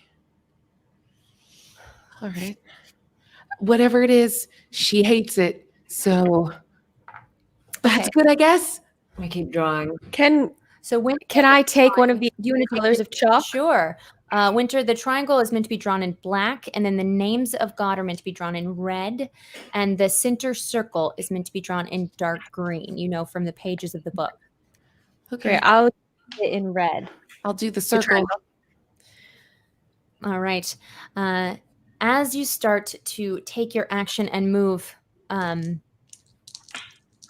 Evangeline comes in from multiple directions. You're standing. There are 3 of her. What? There are doors around you. Winter has been here before. The door that you came in is from the kitchen. There are also 2 doors on the other side of the room. One goes to the servants' quarters, and one is the open door to the laundry. The door to the servants' quarters that had been slammed shut when Winter was there earlier now creaks open as you see a shadow stand in the laundry room that moves closer to the space that you're in. And Veronica moves towards the laundry room, but there's also someone in the kitchen. Augustus moves that way. The door from the servants' quarters is creaking open. Veronica screams as she pushes up against it, and you can see the figure of Evangeline in the laundry room crumples to the floor as Veronica starts pounding against it. Keep drawing, keep going, I guess. You're not my mother, you're not my mother. Okay. Just like the triangling and... Sure. Let's see. This is technically a combat round. There are 3 Evangelines. There are the 2 ghost corporeal figures that are fighting against, and then there is a 3rd coming from the servants' quarters as the 3 of you draw. Let's see. I'm going to say that Winter, you had drawn the wide triangle that is the outer shape. So you had your back turned to this door as she starts to move towards you and grabs out at you. Her claw just barely misses your face. Hold them off of me. They're both let's see, Augustus and Veronica are each dealing with their own I will stop. Miranda, if she can, will stop with her part of the drawing and run over and try and shove Evangeline away. Sure. You drop the red chalk, and I'm going to need a fighting brawl from you. Okay. What is your fighting brawl? A 50 will be a success. Nice.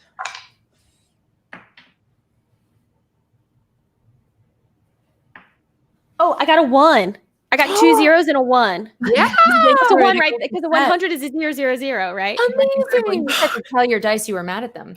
As she reaches Get away from my friend! and she falls backwards, flies tail over end, and rolls and hits her head against the edge of the bed, the post on the twin-size bed. Mhm.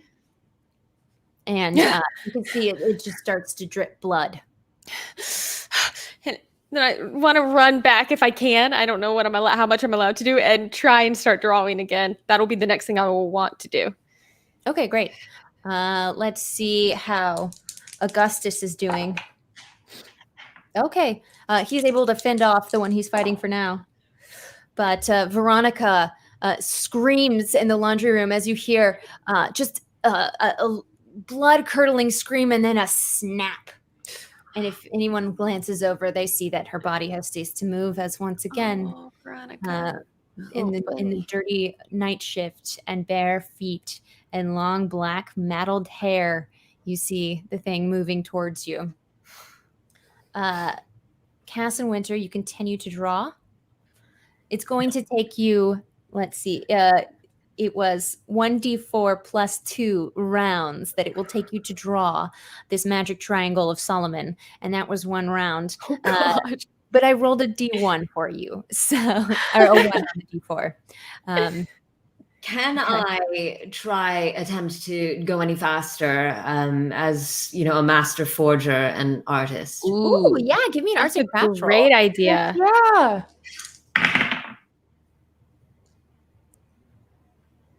Oh, that's a hard success. Awesome. Yes. You take the color that Miranda had dropped and you just start scrawling. You just you're in the zone. This is what you do. You recreate art perfectly. You glance at the book and you draw the things that you see. Every shape, every detail of the lettering is exactly as you saw it in the book. You just push Cass out of the way and start drawing the names. Just, Okay. Yeah. And let's one more round of combat. As she does this, Miranda and Cass, you're free to move against the other two aliens. Oh, sorry. Yeah. Sweet. Cass Okay, is so gonna we're free. start humming. She's like going back to her church upbringing, and any hymn that she can remember with the word angel in it, she's just sort of humming it as she's like, I guess we're all doing what we're good at. And she like levels the stick and is the only one Aabria can think of is Angels We Have Heard on High, which is a song. And I guess she's gonna try to do a stab while singing Gloria. Ooh. Are you wanting to roll for your skill in singing there? Sure. Oh God. Yeah. Okay. Then I rolled so bad. Augustus is you're nervous and you haven't drank water in a very long time. You didn't take them up on dinner. Your pipes are It's not All great. right. Augustus is very successful with the Evangeline that he is dealing with. He's swept her legs out from under her and is dragging her, even though she's clawing and kicking. He's dragging the Evangeline that was in the kitchen into the middle of this triangle that you all have drawn. And help me hold her here. All right, I'll just do it. We're in it now. So Miranda will be like, okay, and pounce on her to try and hold her in place. Since you're all working together and she's already held down, if you just hold one arm, you're able to do it without a roll. And debris it's continuing to move in circles around you. Give me one more arts and crafts roll, Winter. Arts and crafts. Arts and crafts. Come on, you artist. Oh, wow. That is exactly. Okay, so if I get a 17, it says 17 as the extreme. Yeah. Oh, amazing. All right. You have finished. As you stand back, you can see a sort of glow emanate from the shapes you've drawn as this spirit thrashes upon them. And strangely, it doesn't smudge at all. It stays perfectly intact, even though you work with chalk as a medium. This is not how it behaves. Hey, it's working, Augustus says. And please read from the pages. Which? Yeah, do What does it say? All right.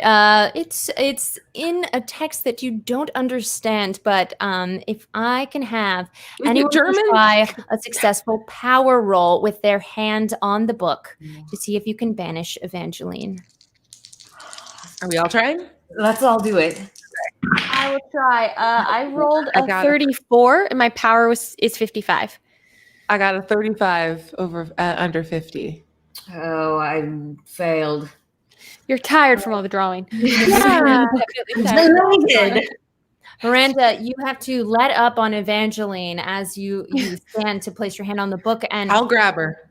awesome. Okay, and she's continuing to thrash, and you can see she starts to just fade and in and out and disappear. You can still feel her presence, but she's visually just turning into flashes of lights, just tendrils of light swinging all over the room. And as the debris swims around you faster and faster in a whirlwind, she starts to let out a horrible cry, unlike a human scream, like something you've never heard before. Cass, are you holding the wand? Yeah. Can you point it at her? With your successful power roll, point it at her, and she starts to turn into just a tiny strand and disappear into the sharp tip of that wand. It's almost as if she's being sucked up inside of it. Augustus lets go as the body is just floating. And as the body disappears completely, the three of you are standing there. Augustus on the edge of the triangle. Veronica has stood in the doorway of the laundry room with her head sideways and crooked as if her neck had been slightly broken. I am backing as far away from them as I can. Yeah. I want to run if I can, I want to run to the front door and any opening to the outside, I want to see if it's covered in bricks. Sure. There's windows in this storeroom. Great. I go over to a window and see can I open the window? Can I see, are there bricks out of it? There are still bricks outside the window. I turn around. How do we get out of here? Oh, the demon. How do we get out of here? Oh. Why are we still trapped? It seems to have worked. I don't care. We are still here. I mean, I don't know why I'm here any more than you do, but I'm just staring at Augustus. Perhaps we do need to break the binding, the lead bindings, or we should break them. Yes, that will do. I'm gonna, in a fury, Miranda's gonna march into that library and start just like pulling out books and see if there's anything that's gonna give her additional information about what is going on in this house. What are you doing? I'm looking for a book. We're in the books. Do you want to give me a library use? Miranda's been so all over the place tonight. I'm just like, I don't know, burn some stuff. I am so just waiting for Augustus to be like, all right, hand over that stick. And I'm like, Cass looks like she wants to snap the wand. Just telegraphing that. I need a 20. I rolled a 24. I'm going to spend 4 luck points and see if it gets us something good. Yes. If that's okay, Becca. As you spend those luck points for your library use roll. Oh no, I don't like that. You.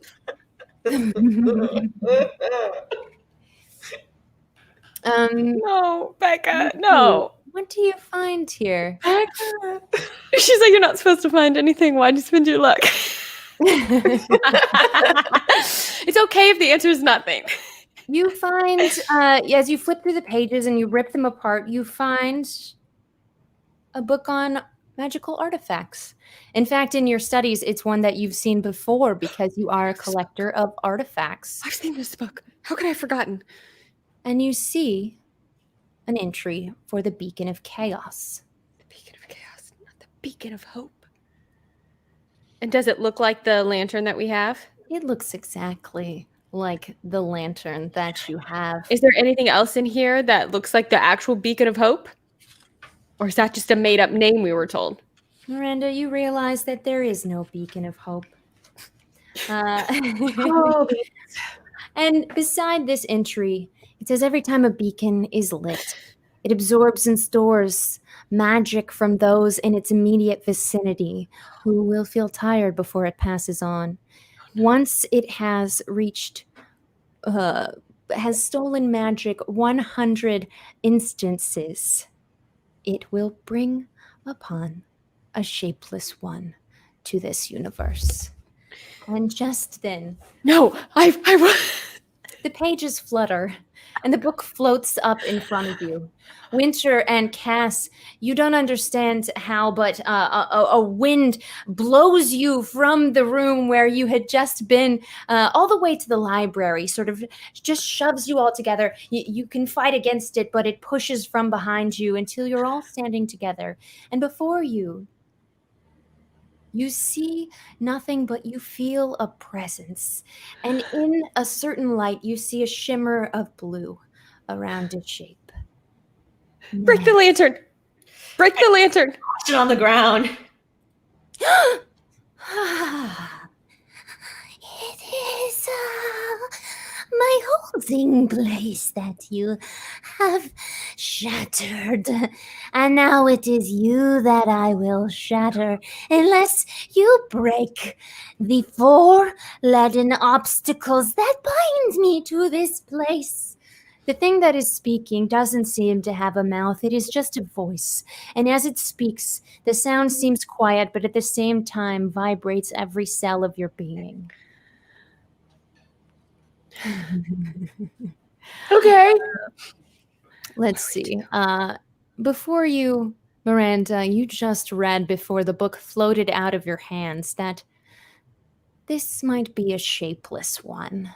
Yeah. It is an angel of the court of Azathoth. Oh no, not Azathoth. Okay. Well, Azathoth is indeed a demon. Please break my bindings, or you will die here, and I will wait for the next silly mortals to stumble upon this place. It's a demon. It's a demon of Azathoth. We have to. I don't know what to do. We have to bring the items together. Maybe. Can I?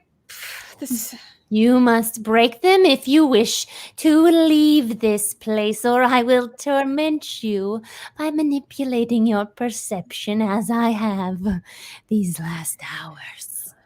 But for eternity, until I am freed. I run over to the eagle lectern that's in the library. Yes, shatter it, break it up, melt it, put it in a pot in the kitchen where those rats you've almost feasted upon are kept.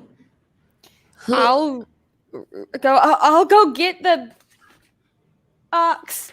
I'll run into the dining room and get the little ox figure that I had found. Cool. ox Okay, is you're the like- biggest one here, and you're gonna grab the paperweight. I was gonna hand it off. The statuette is about 4 inches tall, and you easily grab it and can run back. Sweet. I run back I go by. to the massive I see lead bus. I'm like, I no, see- no. Cass. I've got this one, and she's got the big wand under her arm, and she's just trying to pull it. I run back over to Cass. I see her and I go, No. Here, take Go this. get the I'll other get one. it." Go get the lion. Into the kitchen and destroy it. Do I know where the lion is? I assume Winter, you probably because Winter, you had found that one. Yes, the furthest. What is it? The east. You remember you saw it in the servants' quarters on the north side of the house. North side. Yes. While Miranda is coming over to help, and I'm pretending to kick up a fuss, I just want to whisper in between all of the yelling, get them close, make the news. Yes. I've got this one. Get off of me. Oh, stop! I can hear everything you say, and you'll never find them if you're in a maze. and just then up around you, all of you, bricks, a brick maze. It's is happening! backing you in. A labyrinth is in every room as far as you can see. I hate bricks. Devising, isn't it? All right, so I stick my right hand on one wall and I just follow it, and I Right hand, baby. 36 hours later, we're getting through this labyrinth. Don't you worry about it. Excellent. What if all three of you give me a power roll? Let's see. 40 on the dot. Actually, who had the highest power level? 41. Oh, I have 45. I have 55. Okay, that's you, Kat. Miranda. Okay, I rolled a so 5. Dang, your dice are coming through strong. They're either real Right. bad or real good. That's it. There's no in the middle.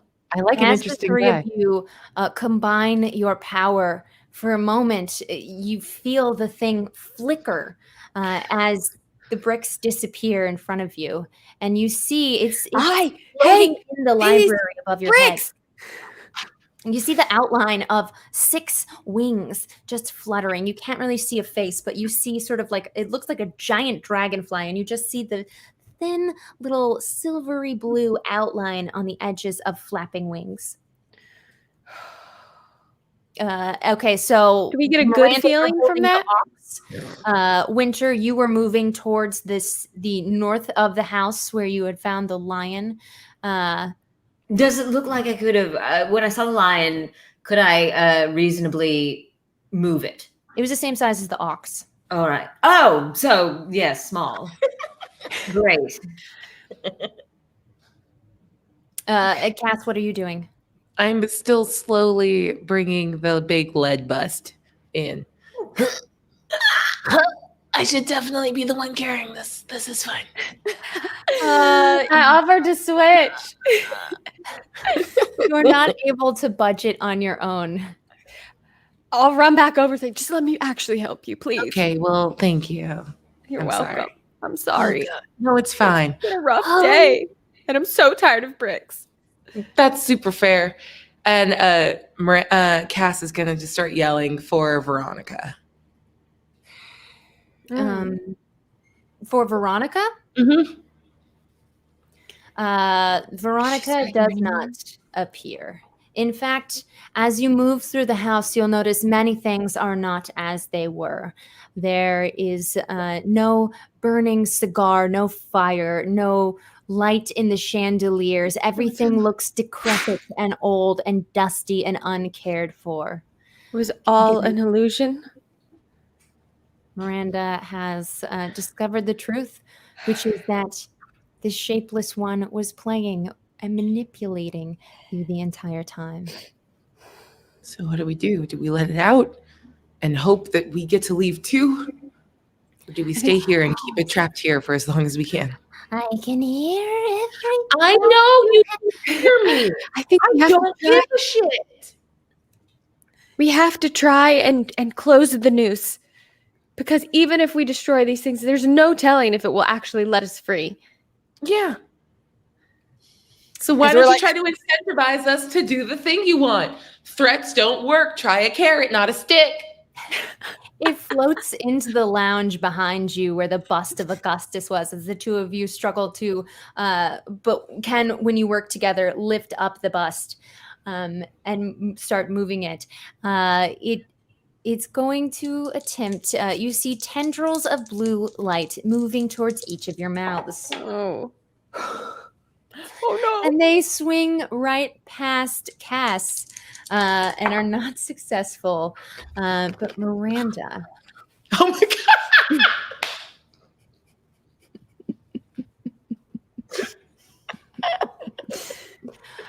A tendril of blue light takes you off guard as you breathe it in and feel intense pain. You drop the ox statuette to the floor and leave Cass alone holding the statue as you trim. You're just caught up in pain. Can I have a constitution roll? Sure. Oh, that's a 30, and my constitution is 60, so that's half. Yeah. Excellent. You shake the pain off. And Winter, you've had time now to go back and grab the ox and head back to the library. What are you all doing now? And Thing says, no. And Cass, you have if we're going in combat order, you have the attempt to make some sort of attack upon it, or you can choose to do a different type of move. Since you're standing there holding the too heavy for you bust of Augustus. I'm going to drop the bust of Augustus, and I'm just going to hold the wand. And I don't know what to do with it. Like, if that was all an illusion, this wand still looks like it did before, right? This isn't like an illusion that like went away. The wand is still there. You did pull it out of the actual corpse of Veronica that was upstairs. Yeah. The corpse, as you're looking back and searching your memory, you think that was one of the few things that it was real, like the rats that climbed out of the stew. Before I do what I'm thinking of doing, is there a roll I can make to see, like, is there power to the shapeless one in this wand? Sure, you can roll for occult. And then Winter, as you move back into the library, you'll be next if you want to declare what your intention is. Yes, I'm going to place the lion, and then I'm going to head towards where my friends are. Where are you placing it? I arrange everything so that it is in the cardinal directions, the same as before. Okay, in the library? Yes. Okay. Great. As you move, that'll take your combat round to move into the lounge where they are. Miranda? All right. The attack of the tendrils that you breathed in.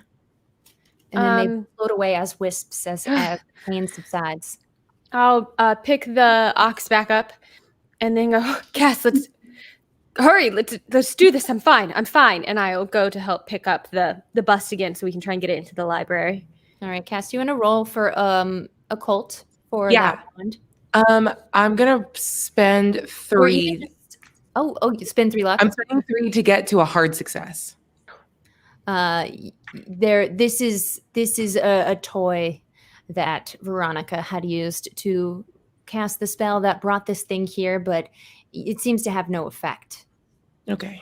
Then she just snaps it and throws it to the ground. You feel it fluttering in the air around you. Yeah, okay. And I go and try to pick up the stupid Augustus head again. And please just melt them down, if you would. Can you help? I know you're shapeless, but are you useless too? I'm just going to keep verbally haranguing it.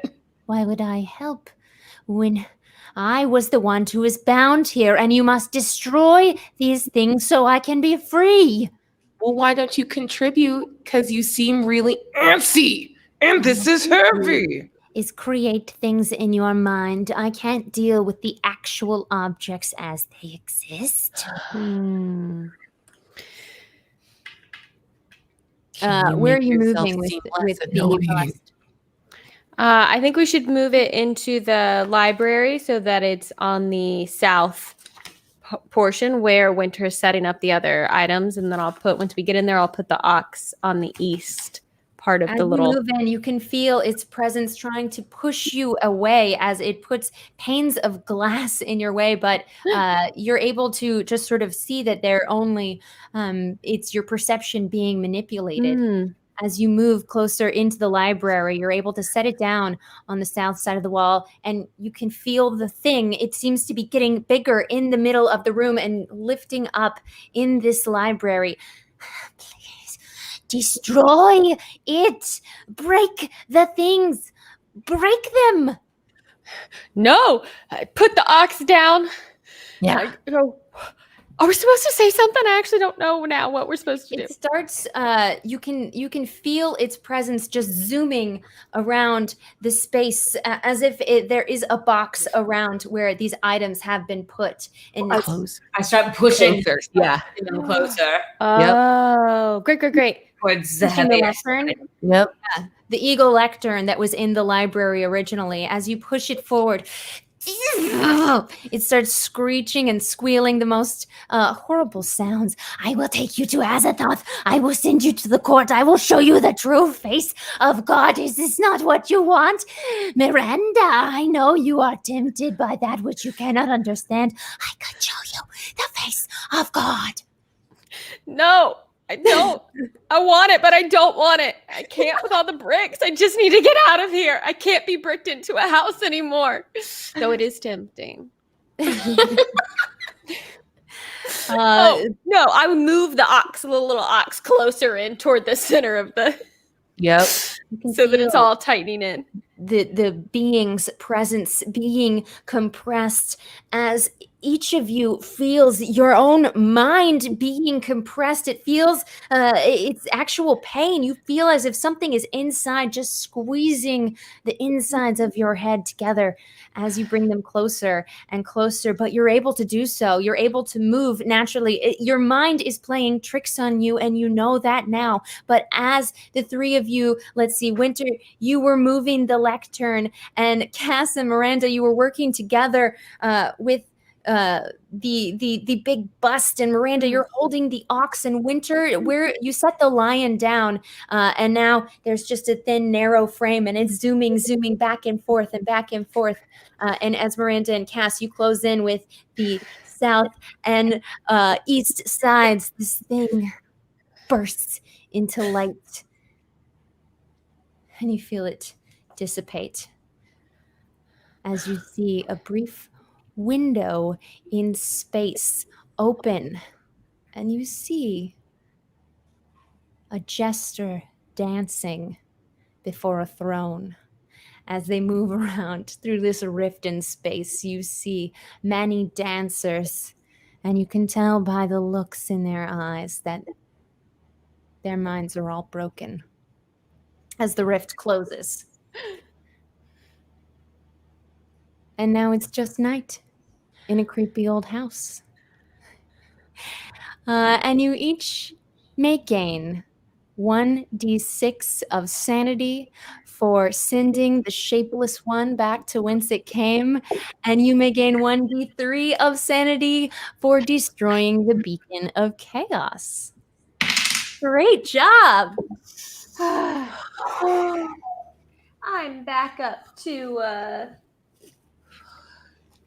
41 points of sanity. Oh my god, that's not enough. I only started at 55. I'm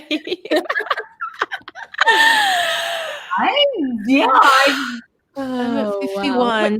Miranda's gonna run to the front door and open it. You feel a breeze on your face.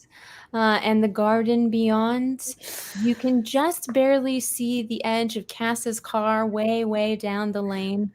And you see an open garage if you step out onto the front veranda and look around to the right. And Is there gasoline in there? do you want to run and check? Yeah. Sure. Oh, Give me a spot hidden roll. Oh, God.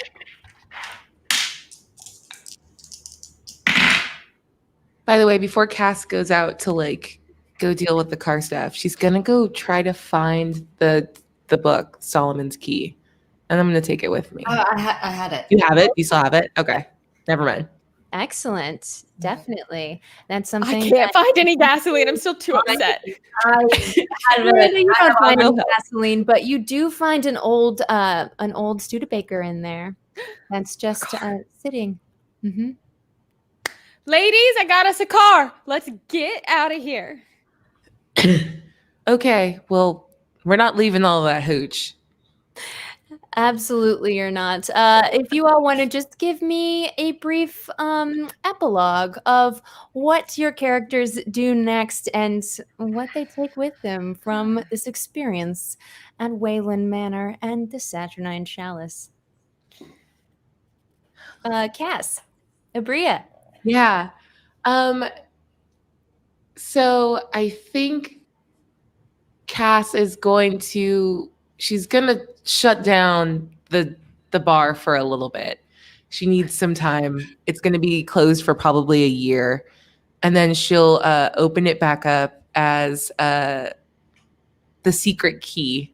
I think she's become a little obsessed with this book. Not that she like wants to read it or resummon it, but like that was intense and she's not going to forget about it. So I think it cut like this. Her speakeasy comes back up with a very like occult theme, and I think she treats it outwardly as like super whimsical and is definitely going to bring in Miranda and Winter as much as they want to help her run it and like give them sort of like pride of place and like a stable income so they can go do what they want to do. But like this sits with her and she's just sort of like low-key obsessed with all of the occult now. Oh, I love it. Very cool. Yes, and the three of you are bonded together after this experience, I'm sure. Winter, what happens to you? Winter's art takes a turn for the more ethereal and religious iconography. A lot of sort of things reminiscent of Renaissance and even medieval artwork. It starts to do well. Oh no. You froze.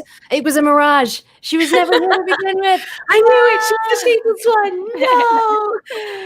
And Enough Miranda on its May. own that she. You cut out for a moment. Hello. We got you back. Where did you see? Where did we leave off? Medieval art. Medieval and Renaissance iconography. A lot of religious symbolism, and it starts to do well enough on its own as a sort of a fad that she doesn't need to counterfeit quite so often, though she does on the side, because what's this life without a little fun? And she takes the opportunity to travel as well, researching things as she finds them in the book. She and Cass and Miranda, I think, cannot quite go back to their normal lives and dedicate quite a bit of time to study. Sure. Perhaps she took Veronica's journal because Veronica did, in fact, travel quite a bit before her untimely demise and was called back before she wanted and saw all she could see, but she did leave many lists of places she wanted to go. Miranda, what about you? Well, Miranda now knows that spyglass she found as a kid was real. The scene that she witnessed when space and time ripped open as they banished Evangeline and the demon of Azathoth is, in fact, what she had seen when she first looked through that spyglass as a kid and had dismissed it as fiction. But that is real. And so she is, just as her friends are, more interested and more obsessed with all of her antiquarian studies and finding more items. And on the one hand, she knows she's scared. She's scared of all of them. But she hears those words that the demon said to her, "I can show you everything." And she hears them at night and she wants to see. So she just dives deeper into everything she can. And whenever Cass and Winter call upon her to come along on some occult-ish adventure, she goes, even though she's scared. Uh-oh, leaving that door open, and I love it. For more adventures, Aabria, Iyengar, Erika, Ishii, and Paula Deming, thank you so much for playing this adventure. And thank you to Becca. Yes, thank you, Becca. I can't believe that we did that thing. Can you believe we did that? I am very, very impressed. You guys saw through everything. You were sus at all the right times. I live my life sus. Everything is suspicious and I don't trust it. I was like, how are we going to get out of this? I thought we were going to be trapped there forever. I really did. But you found your way, and you even performed the banishment that the shapeless one wanted you to think was the right thing to do. Anyway, thank you so much to Chaosium, and just want to let everybody to know that we are giving out, I believe we've done all our giveaways, and we'll be mailing out PDFs to the people who won again tonight of Deadlight and Other Dark Turns. Heck Deadlight is yes. also a very fun scenario, and then there's a bunch of starter scenarios in the back of this book. You can get your own at chaosium.com, and it's got lots of wonderful story starters. And thank you so much for being a part, everybody. Tell them all where they can find you online, and also if they scroll down, they will find it in the description of this video. But just shout out our socials real quick before we get out of here. Aabria, what about you? You can catch me on the internet at Quiddy, Quiddie, and I stream all over the place. So watch there for my schedule. Yeah, Erika. Hi, you can find me at Erika Ishii on Twitter and at the Erika Ishii on Instagram. I have a lot of stuff coming up, and I'm very excited about it. So I'll see you there. And Paula. Yeah, you can find me on Twitter at Paula Deming. That's Deming. Or if you want to see my board game sketch comedy, that is at Things Get Dicey. Both of those things on Twitter, and then that will get you all the links you need to everything else. So yeah. Awesome. And I'm Becca Scott. I've been your keeper. If you're not already following Good Time Society, either right here or on the Good Time Society Twitch channel, where we stream board games every Saturday with amazing folks on Tabletop Simulator. And if you're not following our YouTube channel, I'm sure somebody in the chat is going to give you a link of how to do that. Just look up Good Time Society on all the social medias, and we are there. Thanks again, friends, for being here and playing with me tonight. I Thank you, appreciate Becca.